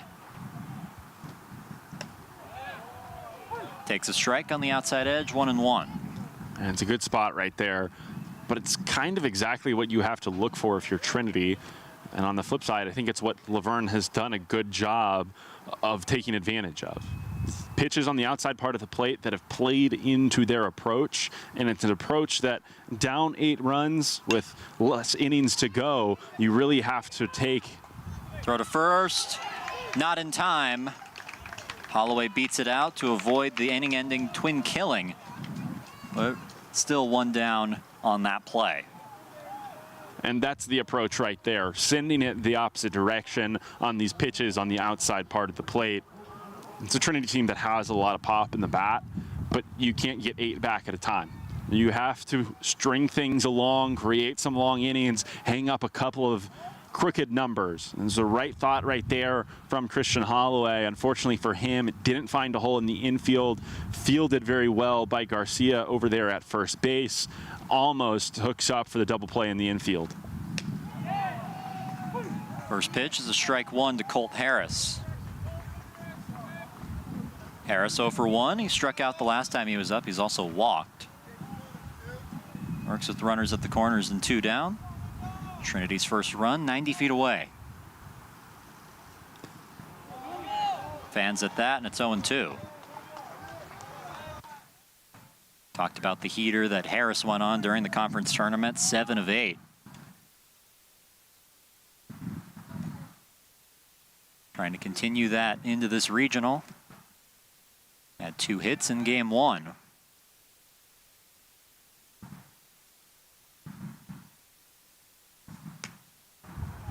Pitch away, and it's 1-2.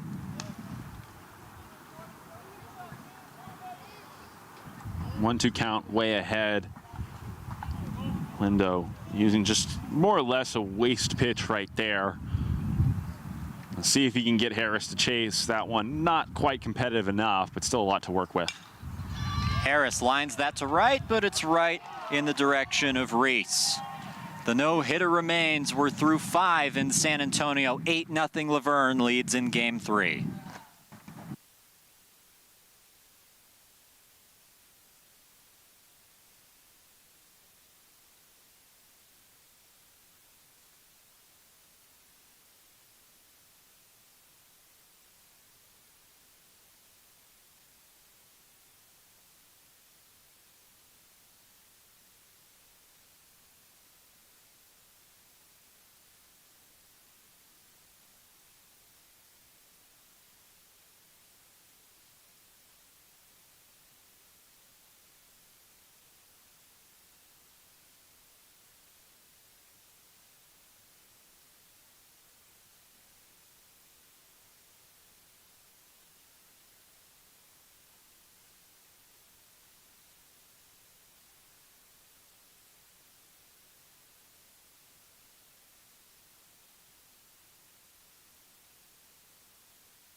Top of the 6th in San Antonio. Ryan Vasica set to lead off this inning. Shortstop, 2 for 3 today, 2 base hits, also lined out to second.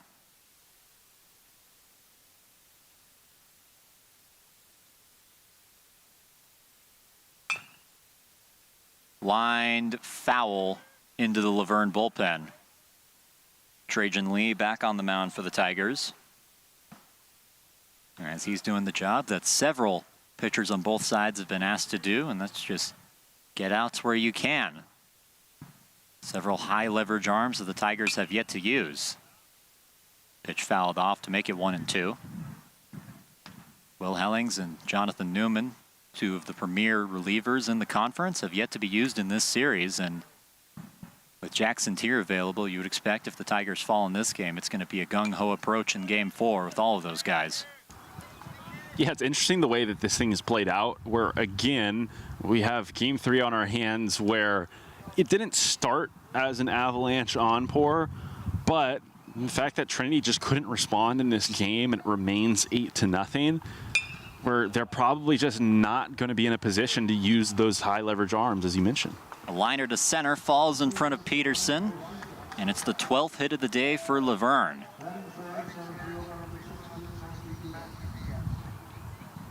Talk about all the all-conference players for Trinity on this staff. Joseph Shavana and Jackson Tier. Shavana struggled today.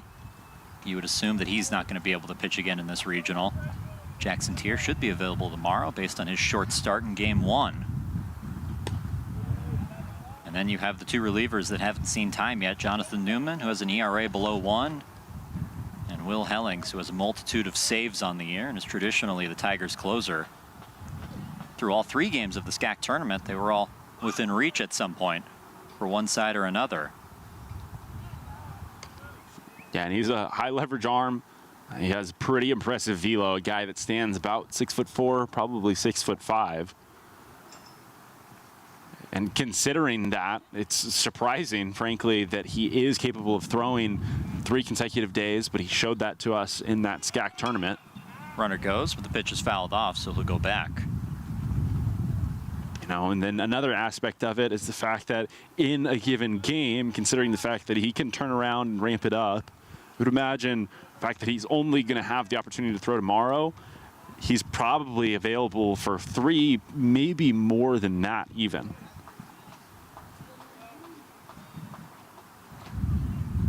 Matthew Diaz bunts. Tinker handles it, throw in time. And they get the out, but the sacrifice is complete as the runner moves to second.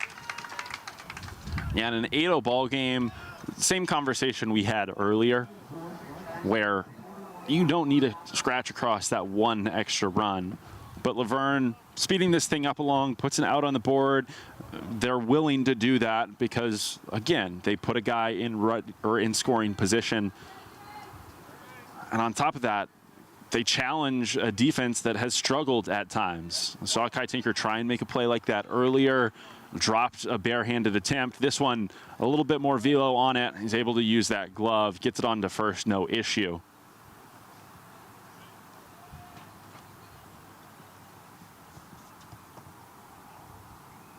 Runner on second, one down in the inning. Pitch away to Logan Reese. It's 1-1.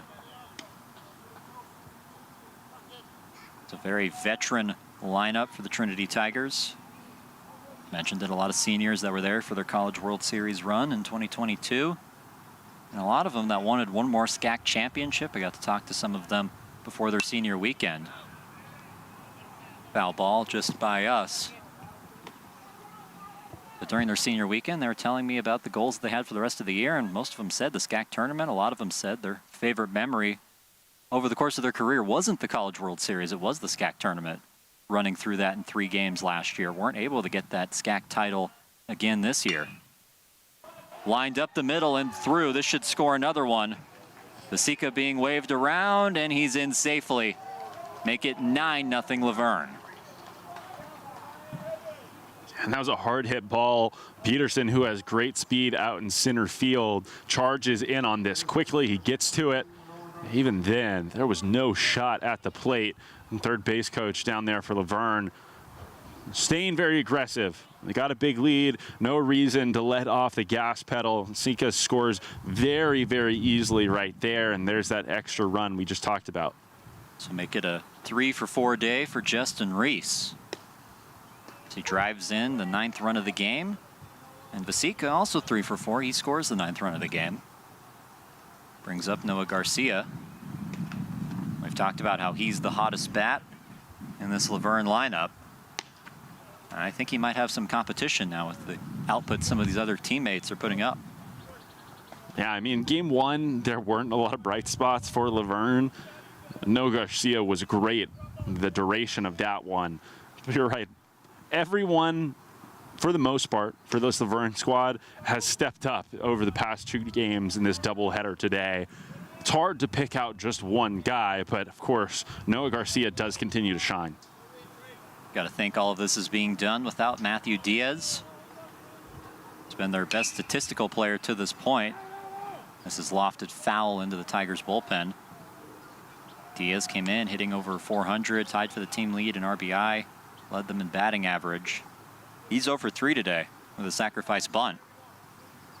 Still 13 hits and 9 runs on the board. It's a true 1 through 9 lineup. Lofted to left, and the catch is made.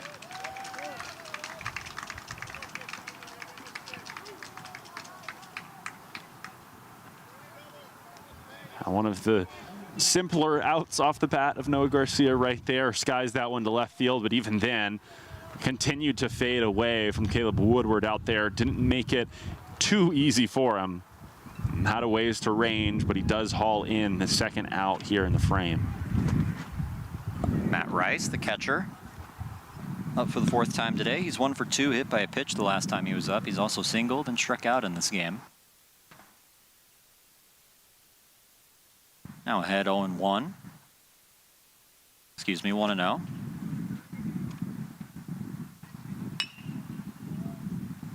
Sharply grounded, 1-1.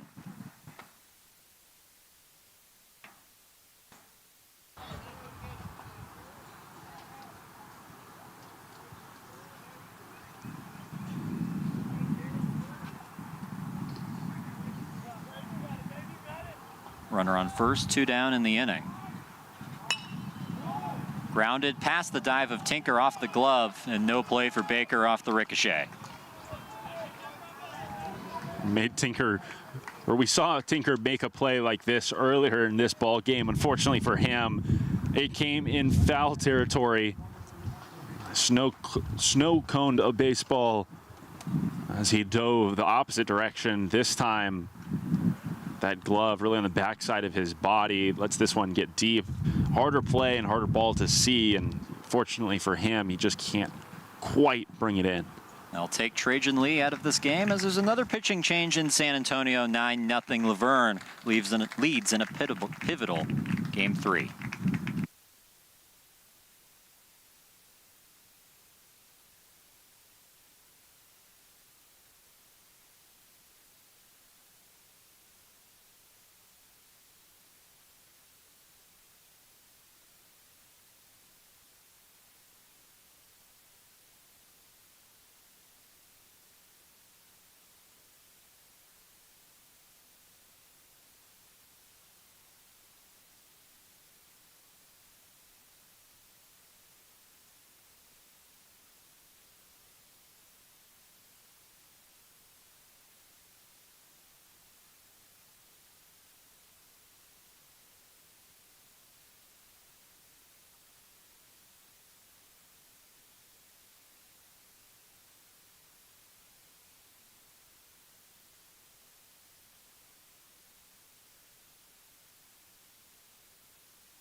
Welcome back to the Alamo City. A new pitcher on the mound for the Tigers. It's Brandon Morio.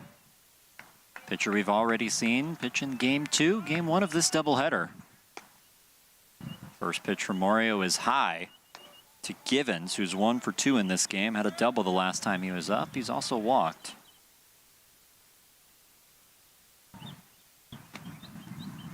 Morio works with runners on first and second, 2 down in the inning.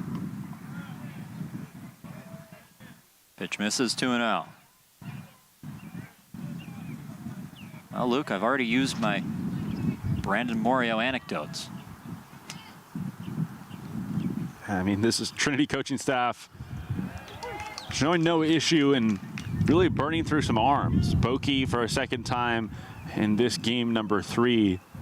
Saw him for the first time yesterday, of course. Now Brandon Morio throwing 2 games in a doubleheader, something you almost never see.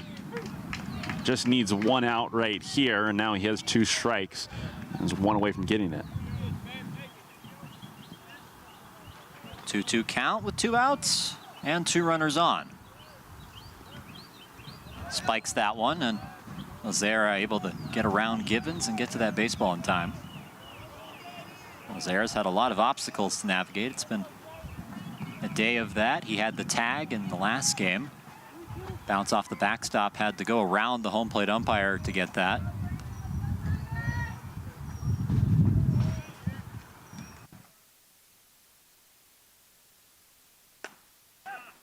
Inside, ball 4, and that will load the bases. And a 3-2 count, tries to go in on the hands of Givens right there. Real tight spot. Misses just off the plate. Pretty slim margins. Givens not hugging the plate as much as we see some of these Trinity hitters do, especially from the left side. And still slides that baseball in between batter and over the heart of the plate, really close to being in the zone. Lazara lost it for a second. As now the home plate umpire is coming out to talk to Brandon Morio. I think just giving him the ball and giving everyone a little bit of a break right there. Lazara continuing to work hard behind home plate. Where's that one in the chest protector? Just a baseball spiked by Morio on the mound. Lazara's defense, one of a few highlights in this game for the Tigers. He's done a good job blocking everything in front of him. Pitch in the zone, strike one.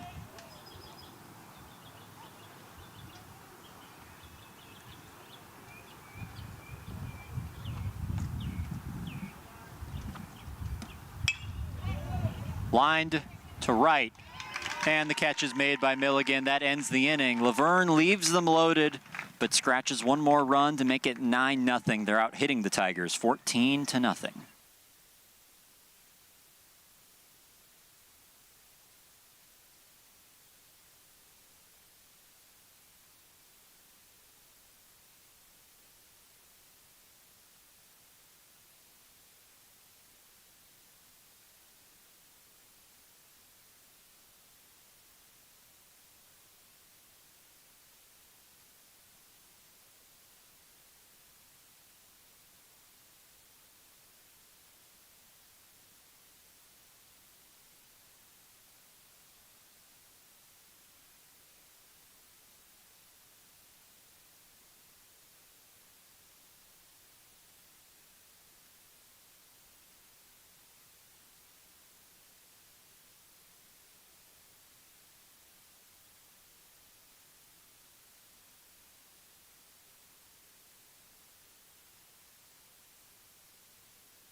Bottom of the sixth in San Antonio, Texas. Ty Preston leads off this inning.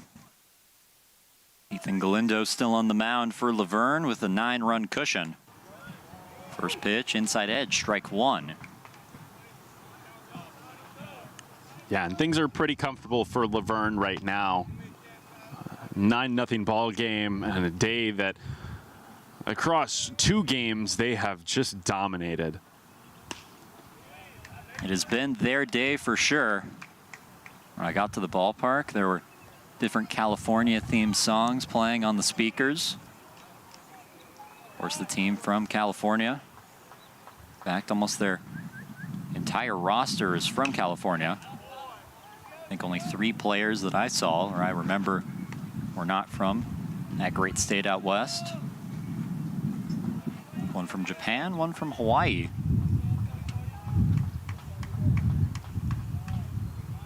You know, Cole, discussion of California, in discussion of really the state of this ball game. Preston takes strike 3 looking, one down in the bottom of the 6th. Kind of go hand in hand right now. And just a reminder, this is a 5-game series, and more than likely at this point, it feels like Laverne's going to pull ahead and be 1 win away from advancing to the Super Regionals. But things can always be worse. Trinity will have another day. And tomorrow we'll have a Game 4, and if the Tigers can respond and even up this series, Game 5 will follow that one. But for now, you know, a 9-0 ball game doesn't look too bad when you look across the nation. For example, Cal Lutheran is in pretty familiar territory with a Wisconsin Whitewater team that we saw play here in San Antonio. That one's 20-1. So while Trinity trails this one by 9, I think they can be satisfied that it isn't 19. It's a small victory. Well, they've experienced losing by about that much to Whitewater this season. Pitch taken on the outside edge, 1-2. We've talked about that Whitewater series a few times already. Trinity inviting them in for the second time in 3 years, and for the second time in 3 years, they split it 2-2. Grounded, up the middle, Tinker trying to beat it out and will not.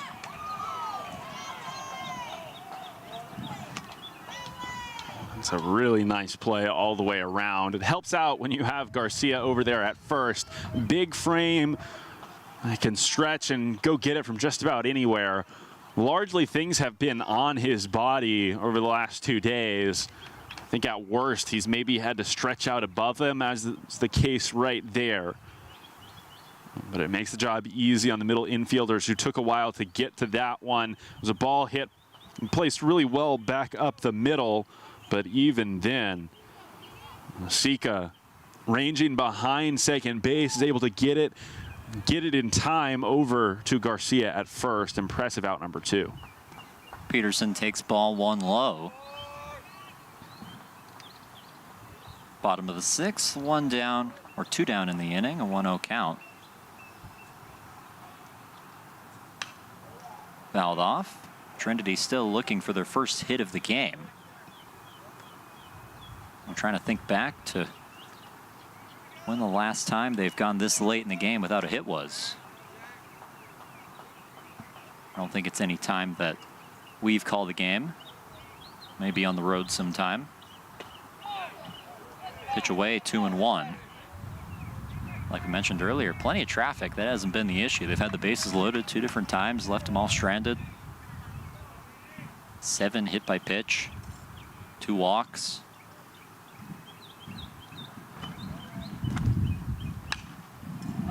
Peterson, sky high.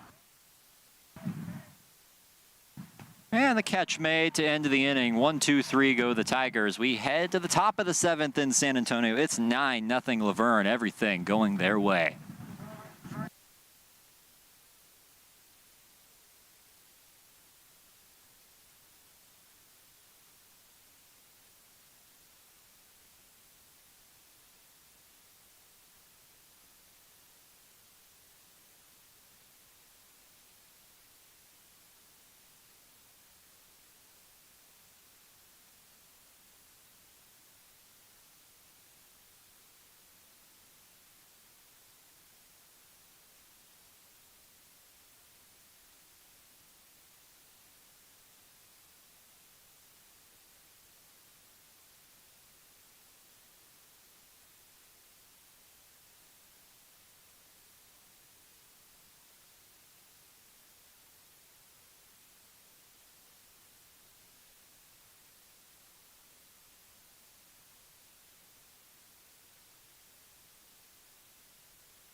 Top of the 7th in the Alamo City. Brandon Morio back on the hill for the Tigers as he faces Salcedo.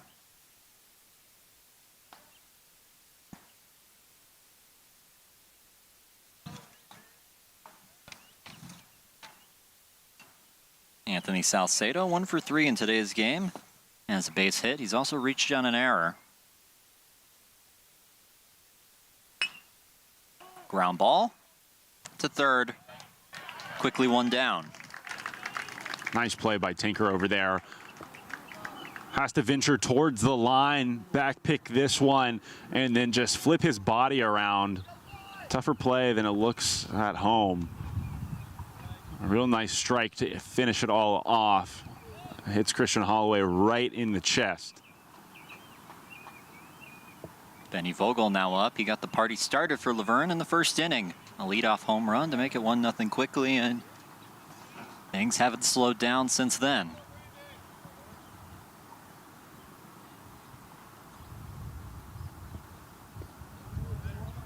Pitch misses low, 2-0.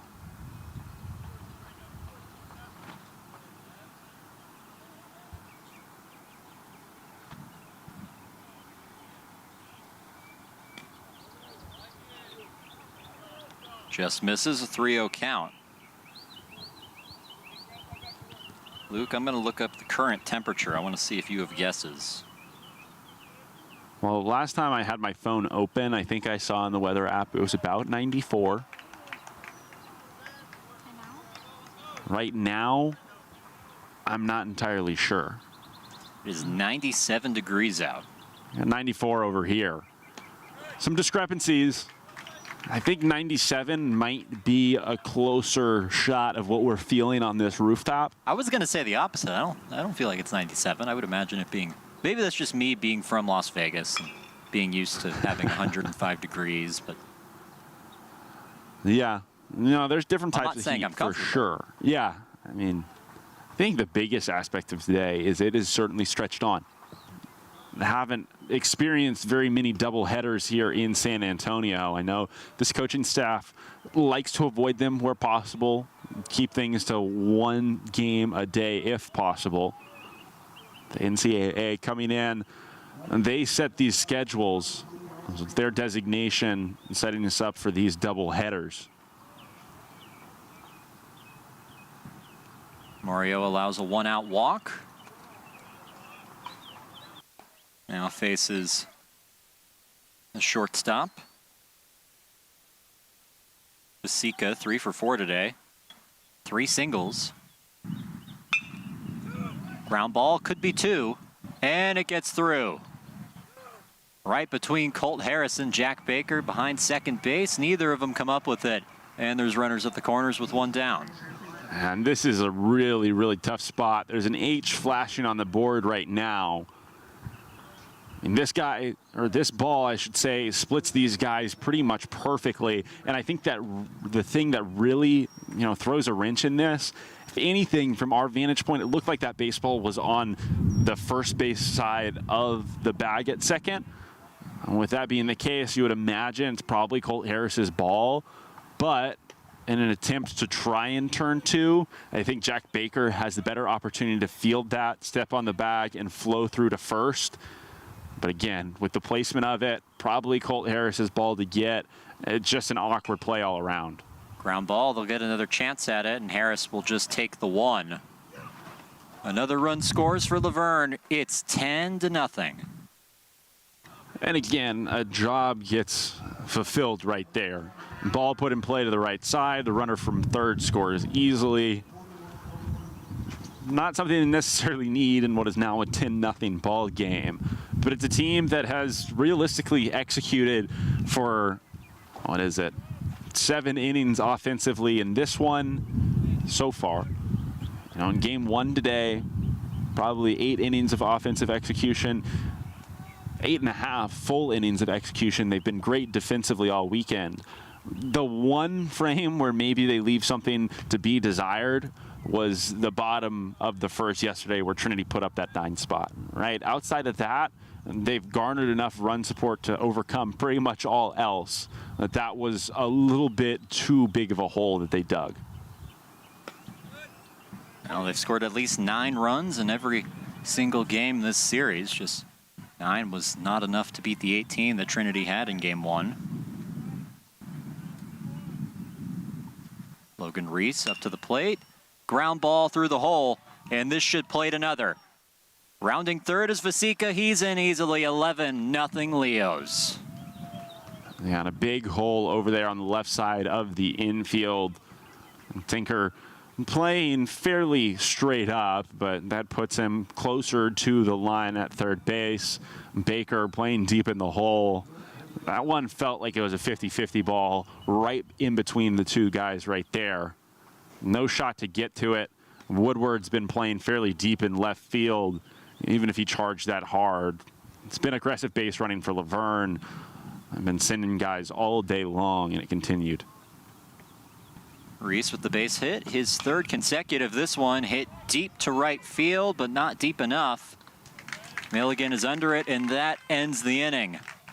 Laverne has scored a run in all but one of their 7 offensive innings. They're building a phone number. Trinity will try to get their first hit when we come back.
bottom of the 7th in San Antonio, and it's an 11-0 lead for the Laverne Leopards. Max Milligan, the 9-hole hitter, thought about bunting, pulls it back for ball 1. And something that we're not seeing that we would usually see in this situation is substitutions. Caleb Woodward waiting on deck, the usual leadoff man, and it seems that people are playing in their normal spots, regardless of the 11-0 score. I mean, we saw changes in game 1. As you mentioned, that was really no surprise. But these guys are going to have to turn around, and most of the guys that started this game are likely to start again tomorrow. Of course, there will be a little bit of jostling, guys in and out of the lineup, and also just order. A good bunt, and there is the first hit of the game for the Tigers. Nope. No, sir. Home plate umpire signaling that in the process of that, Max Milligan stepped on home plate, and they're going to take that one away. Has been ruled out. So an unusual call, and it takes away the first hit of the day for the Tigers. I mean, that's brutal. We've seen a lot of weird things today. That might top the list. That was pretty much the best bunt placement that you could have asked for. Only guy that really has a chance at that one is behind home plate, and Matt Rice is realistically going to have to get all the way around it in order to make a throw down to first base. And Milligan, lefty, running from that batter's box, outfielder, pretty much perfect storm for a base hit right there. I guess he just happened to step on home plate. Developed so quickly that we can't really see it. Sure, you get a replay of it at home. Caleb Woodward up with 1 down in the inning. Takes strike 2. Woodward 0 for 1, hit by a pitch his last 2 times up.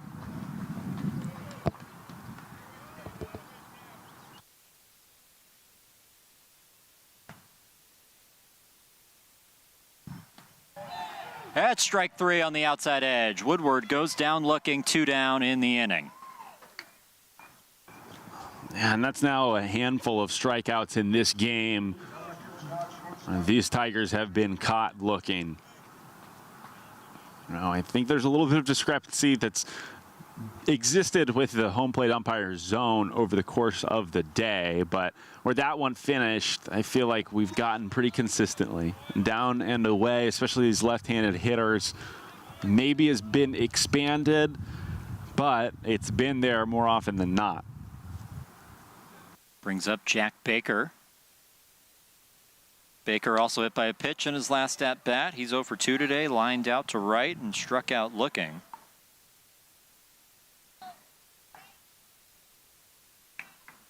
Finds himself ahead 2-0.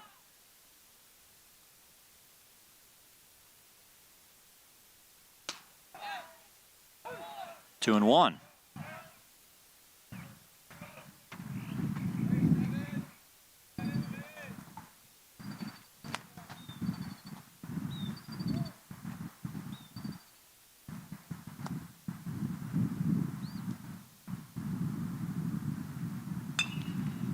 Grounded to third. Play made, ends the inning. Laverne 6 outs away from a potential no-hitter in Game 3. It's 11-0 Leos.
Top of the 8th in San Antonio, Texas. 11-0 for Laverne. Brandon Morio back on the mound.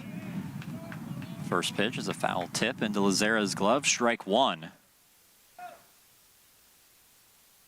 Hot day in the upper 90s in San Antonio. And Trinity's feeling the heat. Fouled sky high onto the roof of the Bell Center near us, 0-2. Tigers feeling the heat in the sense that if they don't miraculously come up with 11 innings in the next two frames, they will be or 11 runs in the next two frames, they will be facing elimination tomorrow. Yeah, and that doesn't seem very likely. Especially considering there's a big fat 0 on the board. Remains under that H column. Been held hitless in this one, and the last two innings things have slowed down. You know, DeMurray was great to start on the bump for this Laverne team, but there were quite a few base runners allowed. Was it 7 hit by pitches? 7 hit by pitches, 2 walks. This is final tally on the day. So 9 base runners for this Trinity squad. You know, there were some decent opportunities. They had the bases loaded and they left them stranded. Swing and a miss, that's strike 3. Lazara throws to first. And that is out number 1 as Rice is retired.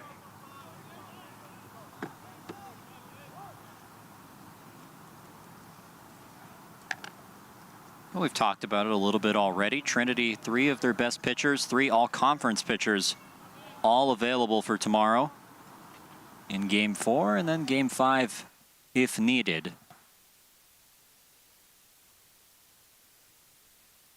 Will Hellings, Jonathan Newman, and Jackson Tier should all throw. And on the other side, there's some good arms that remain for Laverne as well. Most notably, Terry is available this weekend. That's what we've been told by this coaching staff. There's some questions about his availability. Didn't throw in that SCIAC tournament. Dealing with some things at the end of this season. Still traveled here to San Antonio.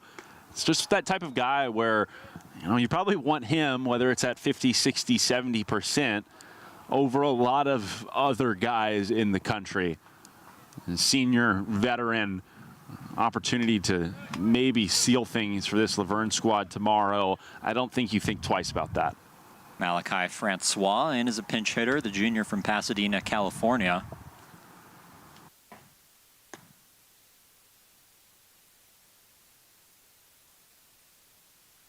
Finds himself ahead, 2-1.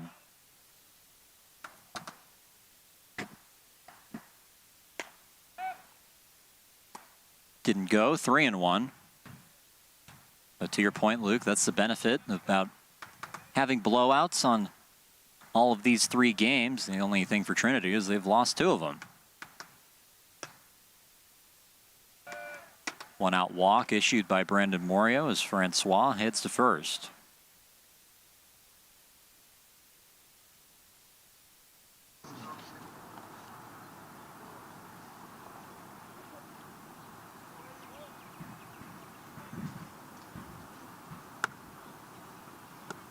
Think about how this regional started with the Tigers scoring 9 runs in 1 inning. Opened up a 16-0 lead in Game 1. Couldn't have started any better. I don't think that anybody would have guessed that. And everything going their way, things start to turn Laverne's way in Game 1, but you're up 16-0. They end up winning 18-9. And just how they've carried that momentum into this day, which has been theirs and no one else's. I mean, it is pretty miraculous. We've talked a lot about that Game 1 over the course of Day 2 here in San Antonio. With the way that Laverne played in that back half, and you mentioned the way that they've played in these 2 games here today. Lined over the glove of Colt Harris. It's another hit. This one belongs to Salcedo, and it's the 17th hit of the game for Laverne. You really can't help but wonder what this series would look like if you just circle that 1 inning, bottom of the first, where Trinity did score those 9 runs, and say, What if this was 2 or 3, right? You don't even have to make it 0. Totally changes the complexion of that ball game. And of course, these are all hypotheticals, and teams respond in different ways to different things. Trinity threw, probably the back end of their bullpen in that scenario because they had such a long leash and such a large lead that allowed this Laverne team to get going. If things are different, maybe it's higher leverage arms, maybe this offense is a little bit quiet for a little bit longer. There's so many things to play with, but there is always that what if. Think about the start. No runs against Jackson Tier in those 3 innings pitched. Tier struck out 6 batters through the 3 innings that he threw. Only allowed 2 hits.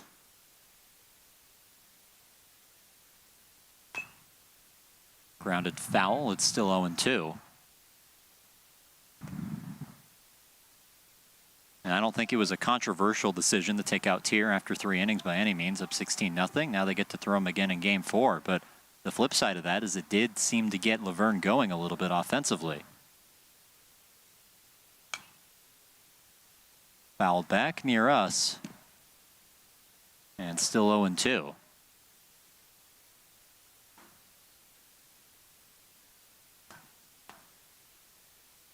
course, law of averages, you would think that Laverne would have gotten going at some point offensively. They're the 32nd best hitting team in the country. Ground ball, could be 2, throw to first, in time, or not.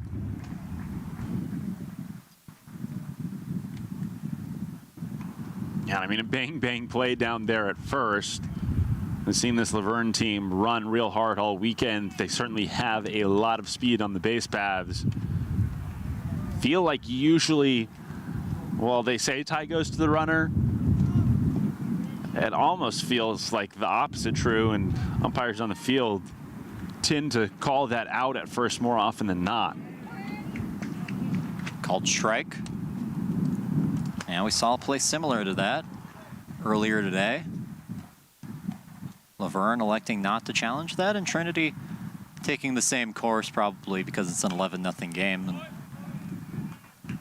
not going to make a difference in this outcome in all likelihood. Vogel's able to foul that back. It's 0-2. Still 2 down in the inning. Good pitch, does not get the call, and it's 1-2.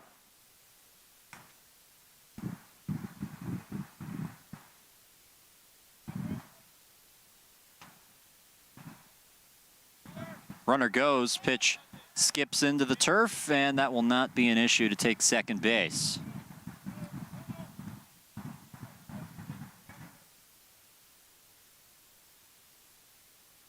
So now runners at second and third. Laverne trying to add on to their impressive offensive totals throughout this series. Check swing foul, 2-2.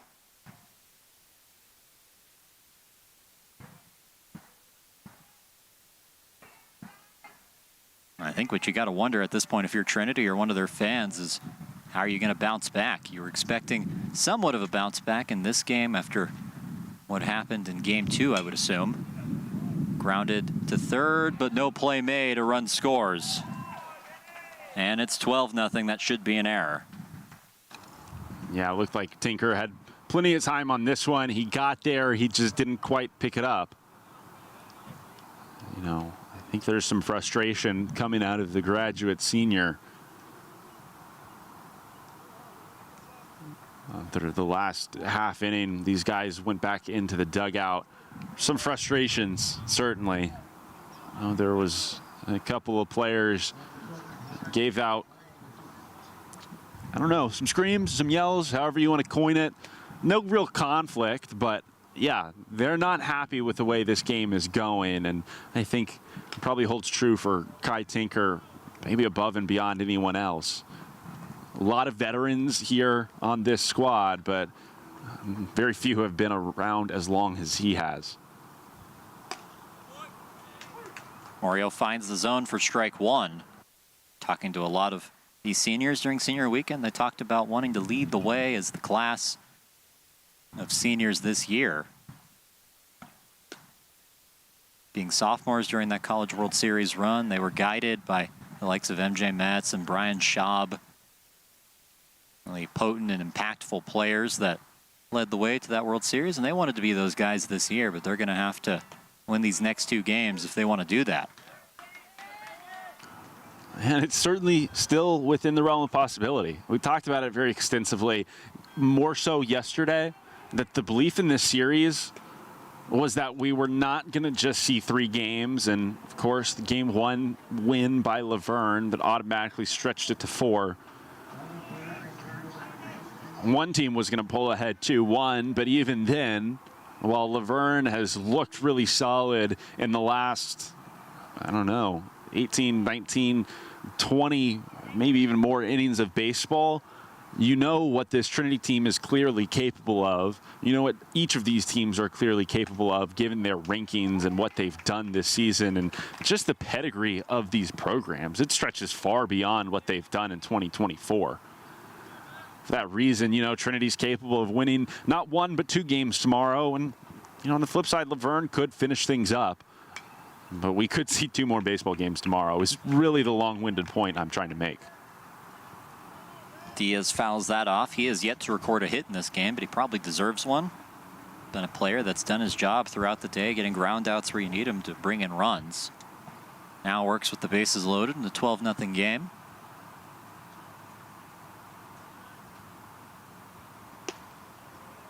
Pitch high, 1-2. Trinity, no stranger to losing a game this badly. We talked about that Whitewater series, but the big difference between this series and that series is after losing what I believe was 21-2 in game 2, they were able to bounce back in the next game. Flip to Morio in time, they get him, and that ends the inning. Laverne leaves the bases loaded, but they still lead 12-0. We're headed to the bottom of the 8th. Tigers looking for their first hit.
Bottom of the 8th in Game 3 of this NCAA Regional between Laverne and Trinity. Tigers still looking for their first hit of the game, and the man who will try and do it first is Nicholas Lazara. Lazara 0 for 3 today. He struck out all 3 times, and he takes strike 1. As of now, this is a combined no-hitter for Laverne. They're trying to get one in the postseason, which would be very impressive.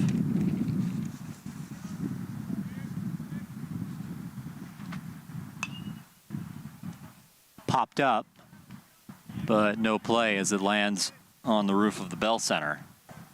As of now, it's a combined no-hitter between Matthew DeMurray and Ethan Galindo. They can take this the rest of the way home. That would be quite the achievement for the program.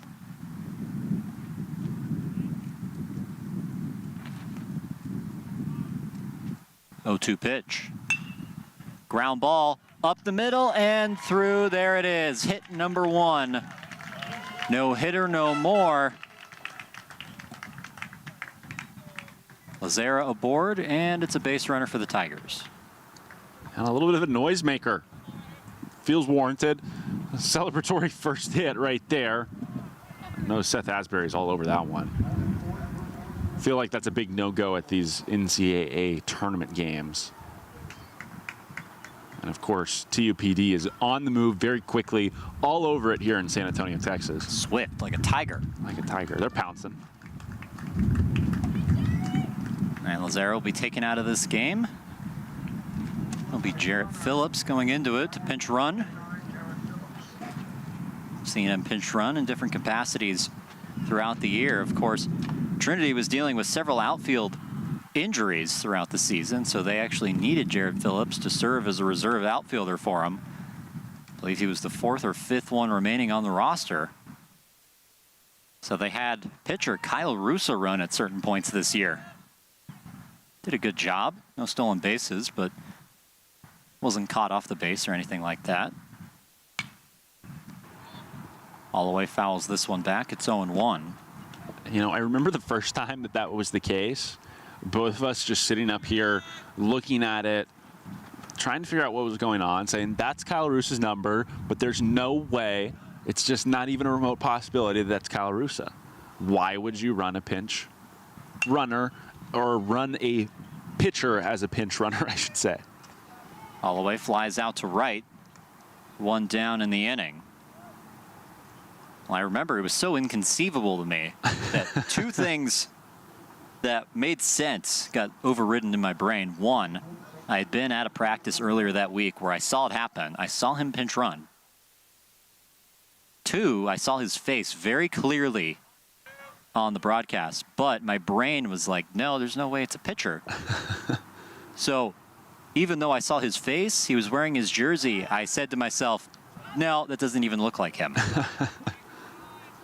Yeah, I mean, there are some places where this team has been stretched thin this season, and those are the outcomes that it's produced, even if they are pretty hard to fathom. Colt Harris takes the ball away, 1-0. One of the many weird things that's happened this season, but we've got a few on the list already in this game.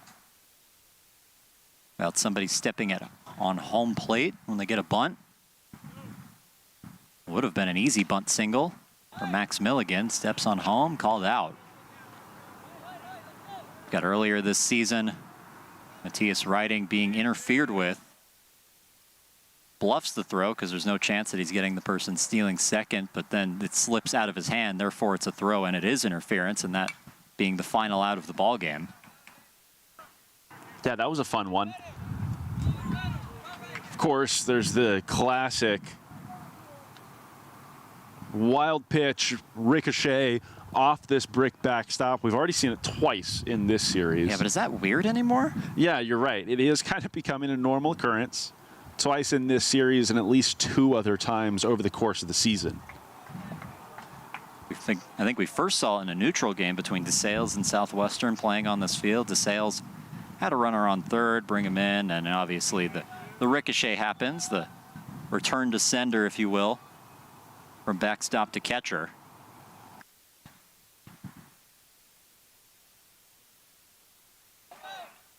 Pitch in the dirt. Makes it a 3-2 count.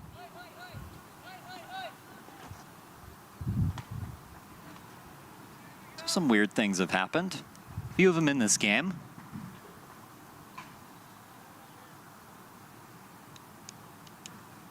I feel like in game one thing that was weird is the amount of ground rule doubles we had that went off the wall as Harris rips this one to deep left field. Back at the wall. It's gone. And we were waiting on it here in San Antonio. Felt like just a matter of time before one of these Trinity hitters sent one out of the ballpark. Not so much of a surprise that it's Colt Harris. There's a couple of guys who could have done it. A 3-2 count. He gets something from Galindo that catches just a bit too much of the plate. Maybe, frankly, that's an understatement. That one's over the heart. And some frustrations taken out on that baseball. Long day at the plate. Finally 2 hits on the board, and to go along with it, 2 runs.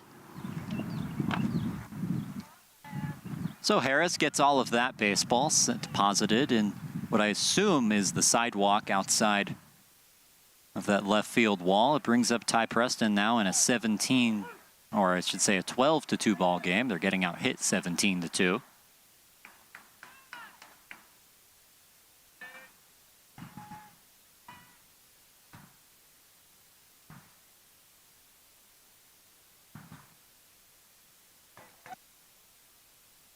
And that's what they tell you, Luke. If you don't like something, take it out on the baseball. And Colt Harris did it there.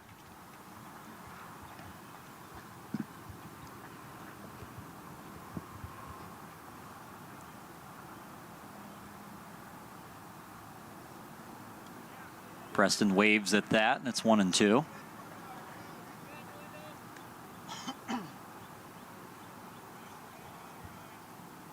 You know, there are 3 columns in this sport. There's the runs, the hits, and the errors. And for a while there were 2 zeros in the columns you don't want zeros in, and a 3 in the column that you want the 0 in.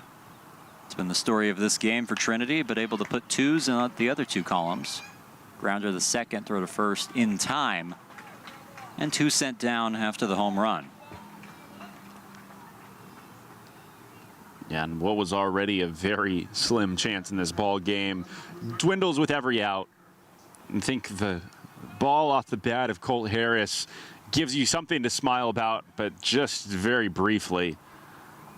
More than anything, it again feels like what Verne tried to do yesterday. Just find some bright spots that you can carry with you into the next day. Again, Trinity's going to have to play tomorrow. And for the first time this series, we've seen a team and an offense be pretty quiet. Yesterday, even in the loss, Verne was able to get going. Late in game 1 today, Trinity mustered a little bit of offense. Walked out of that one with, what was it, 6 runs? Yes. Final on the board. You know, just the 2 hits and 2 runs. It's more to show than what they had in the last inning. Rolled over and rolling foul. Salcedo makes the good throw just in case, but Tinker has to go back to the batter's box. Just a reminder to tune in to Game 4 tomorrow. We know what's happening. Didn't necessarily know we were going to play Sunday baseball, but now we do. An 11 a.m. first pitch, Game 4 with Verne. A chance to move on to the Super Regional against the winner of the Cleveland Regional. Trinity a chance to stay alive for a Game 5 later that day. And it's been a while since we provided any updates. I feel like that's the most pertinent regional. Of course, we've talked about Pomona-Pitzer, Cal Lutheran, Claremont Mud Scripps, who staved off elimination for a little bit today, taking down Centenary in the Marshall Regional. That Case Western spot up in Cleveland, Ohio. Case Western did fall. Lynchburg with the upset. Have to win back in if they want to win that regional and have a chance to host next weekend as well. That's the end of this frame. Stay tuned for the next one on Tiger Network.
Welcome back to the Alamo City. Verne only 1 inning away from taking a 2-1 series lead in this best of 5. Pitch from Morio gets away from the new catcher, Matt McNaney. It was one of 2 defensive substitutions for this top of the 9th. Nicholas Lazara, who got the first hit of the day for Trinity, replaced behind the dish by McNaney. And Colt Harris, who had the home run, replaced at second base by Cal Coney.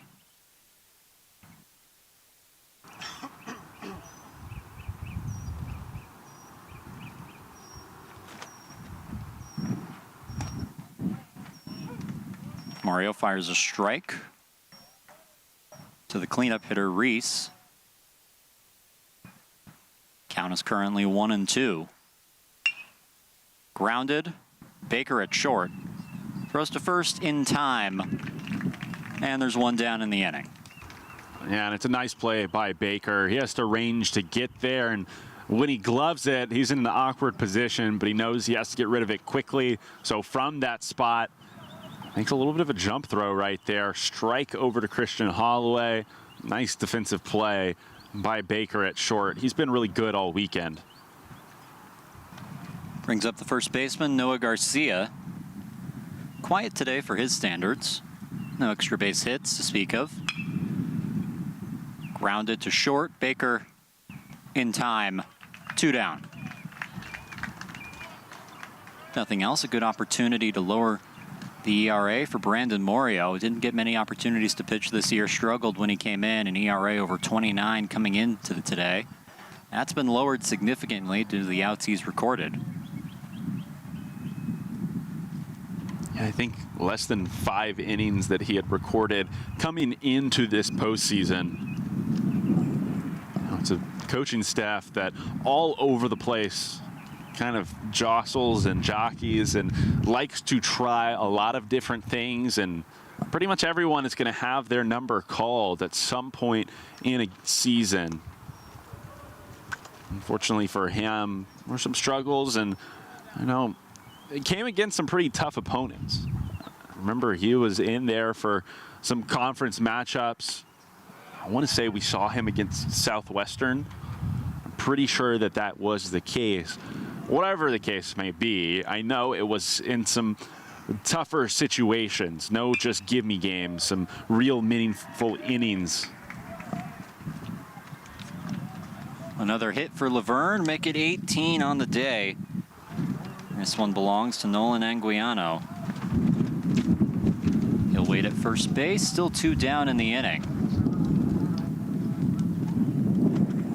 The wind kicking up as we get later in this one.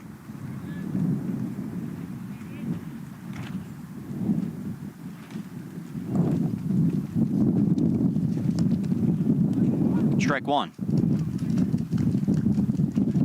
Yeah, I mean, things are really whipping around up here right now. We catch the brunt of it because, of course, we are on top of the Bell Center, a little bit exposed up here. Nothing at our backs protecting us. Now, usually that is the case, though. Pretty much never feel anything directly in our face. You can tell when the wind's at your back and things have a better chance of blowing out of here. Yeah, it's usually the case. We have a pretty good idea. I mean, sometimes the flags in center field tell us a different story than what we're feeling, but overall, the wind usually coming at our backs, blowing into left, creating that jet stream that guides some baseballs out of the ballpark. We've already seen that a few times this series.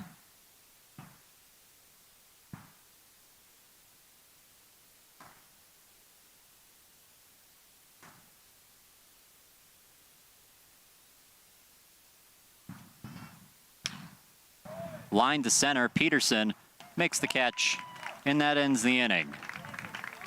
Brandon Morio gets a scoreless 9th as we head to the bottom of the 9th inning. Trinity down to their final 3 outs.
Bottom of the ninth in San Antonio. Trinity down to their final 3 outs.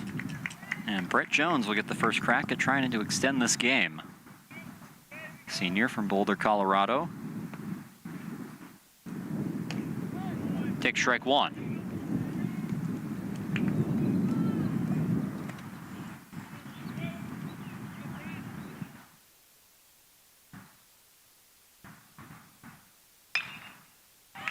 Line to left, and the catch is made. Loses the hat, but has the baseball out number 1.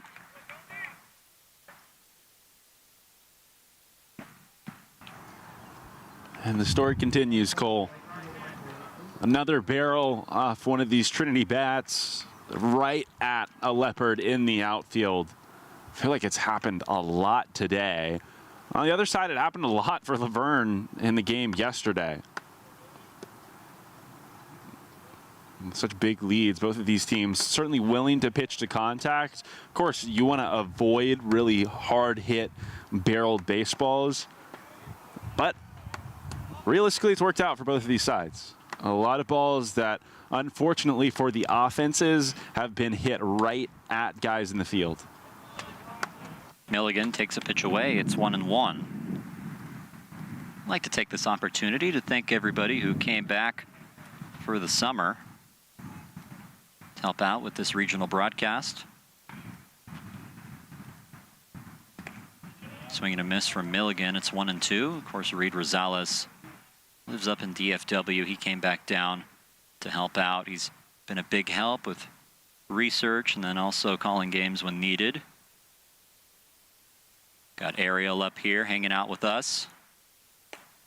And Yanel, who came into the control room for a little bit to help out as well. And of course, our executive producer, Josh Michigemba, who puts this all together, and then my partner, Luke Terry. All taking time out of their summers to help make this broadcast possible. Milligan waves at that. It's another strikeout. And there's 2 down in the 9th.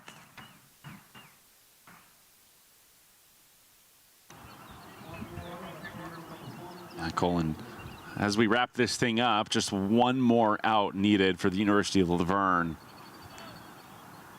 Offense has continued, clearly. 12 more runs, 18 more hits in this ball game. They got helped out a little bit by Trinity, who committed 3 errors and extended some innings in the process. The big difference today, the quality of these starts. In both games, they had just tremendous efforts by their starting pitchers. You know, Chase Peterson yesterday, unfortunate for him. Coach Winterburn talked about it in the post-game presser. It's a guy that's thrown in real big spots and delivered some really high leverage moments for this program. Just got hit in the early going. Sometimes that happens. Other guys in this staff have really picked up their end of the bargain and delivered for the Leopards. And they're going to walk into day 3 of this regional with this Trinity, Texas team on the ropes, just 1 win away from moving to the Supers, or the Verne Leopards is what it looks like. Caleb Woodward aboard with the base hit. Baker finds himself down 0-1. Tigers down to their final out. Ripped to left, and it's another hit.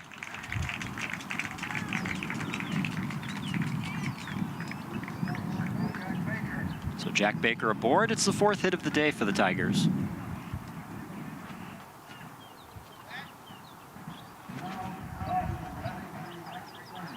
You know, for this Trinity team, unfortunate that all 4 of these hits have come in the last 2 innings. Talked about it frequently. They had base runners in this game. 7 hit by pitches. Excuse me, 5 hit by pitches, a couple more walks, 7 total base runners before they had a hit.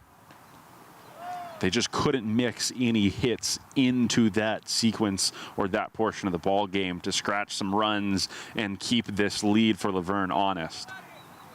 Pitch gets away, both runners advance. So 2 in scoring position for Matt McNaney, native of Albuquerque, New Mexico.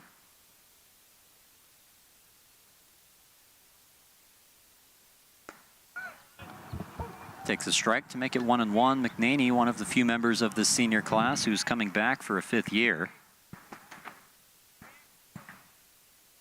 Many of the members of this class will go their separate ways after this series or wherever they get knocked out finishes.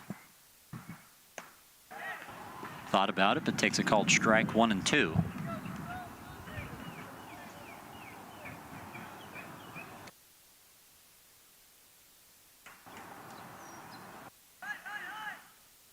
Domination from Laverne all day. Ball high, 2 and 2. Hard to imagine a better day to be a Leos fan than this. Games 2 and 3 go their way by 9+ runs. Ball gets away. Miscommunication, and this should be the final out. Baker caught in a pickle. Throws back to second. Woodward's coming home. That tag in time, and it ends the ball game. I do believe they add a run, so this should be 12-3.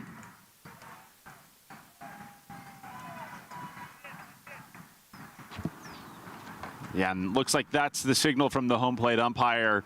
Woodward broke pretty hard, and I imagine the break that he started with, Jack Baker, his assumption is that he was going all the way. It's probably what you need to do if you're Caleb Woodward, especially in this scenario. 10-run ball game, 2 outs on the board. Go all or nothing right there. Put your foot on the gas, don't look back. Fortunately, he did. Trinity scratches that extra run, but nothing more than a formality to end this ball game. Tigers out hit 18-4. They lose this game 12-3, and game 3 goes to the Leos. A resounding victory for the Leopards of Laverne as they take a 2-1 series lead in this best of 5. They can wrap things up in game 4 tomorrow. We hope to see you there, 11 a.m. first pitch. Reminder, game 5 will occur after game 4 if necessary. I'd like to thank everybody in San Antonio and my partner Luke Terry. For everybody here in Tiger Network, I'm Cole Isaacson saying so long from San Antonio. See you tomorrow.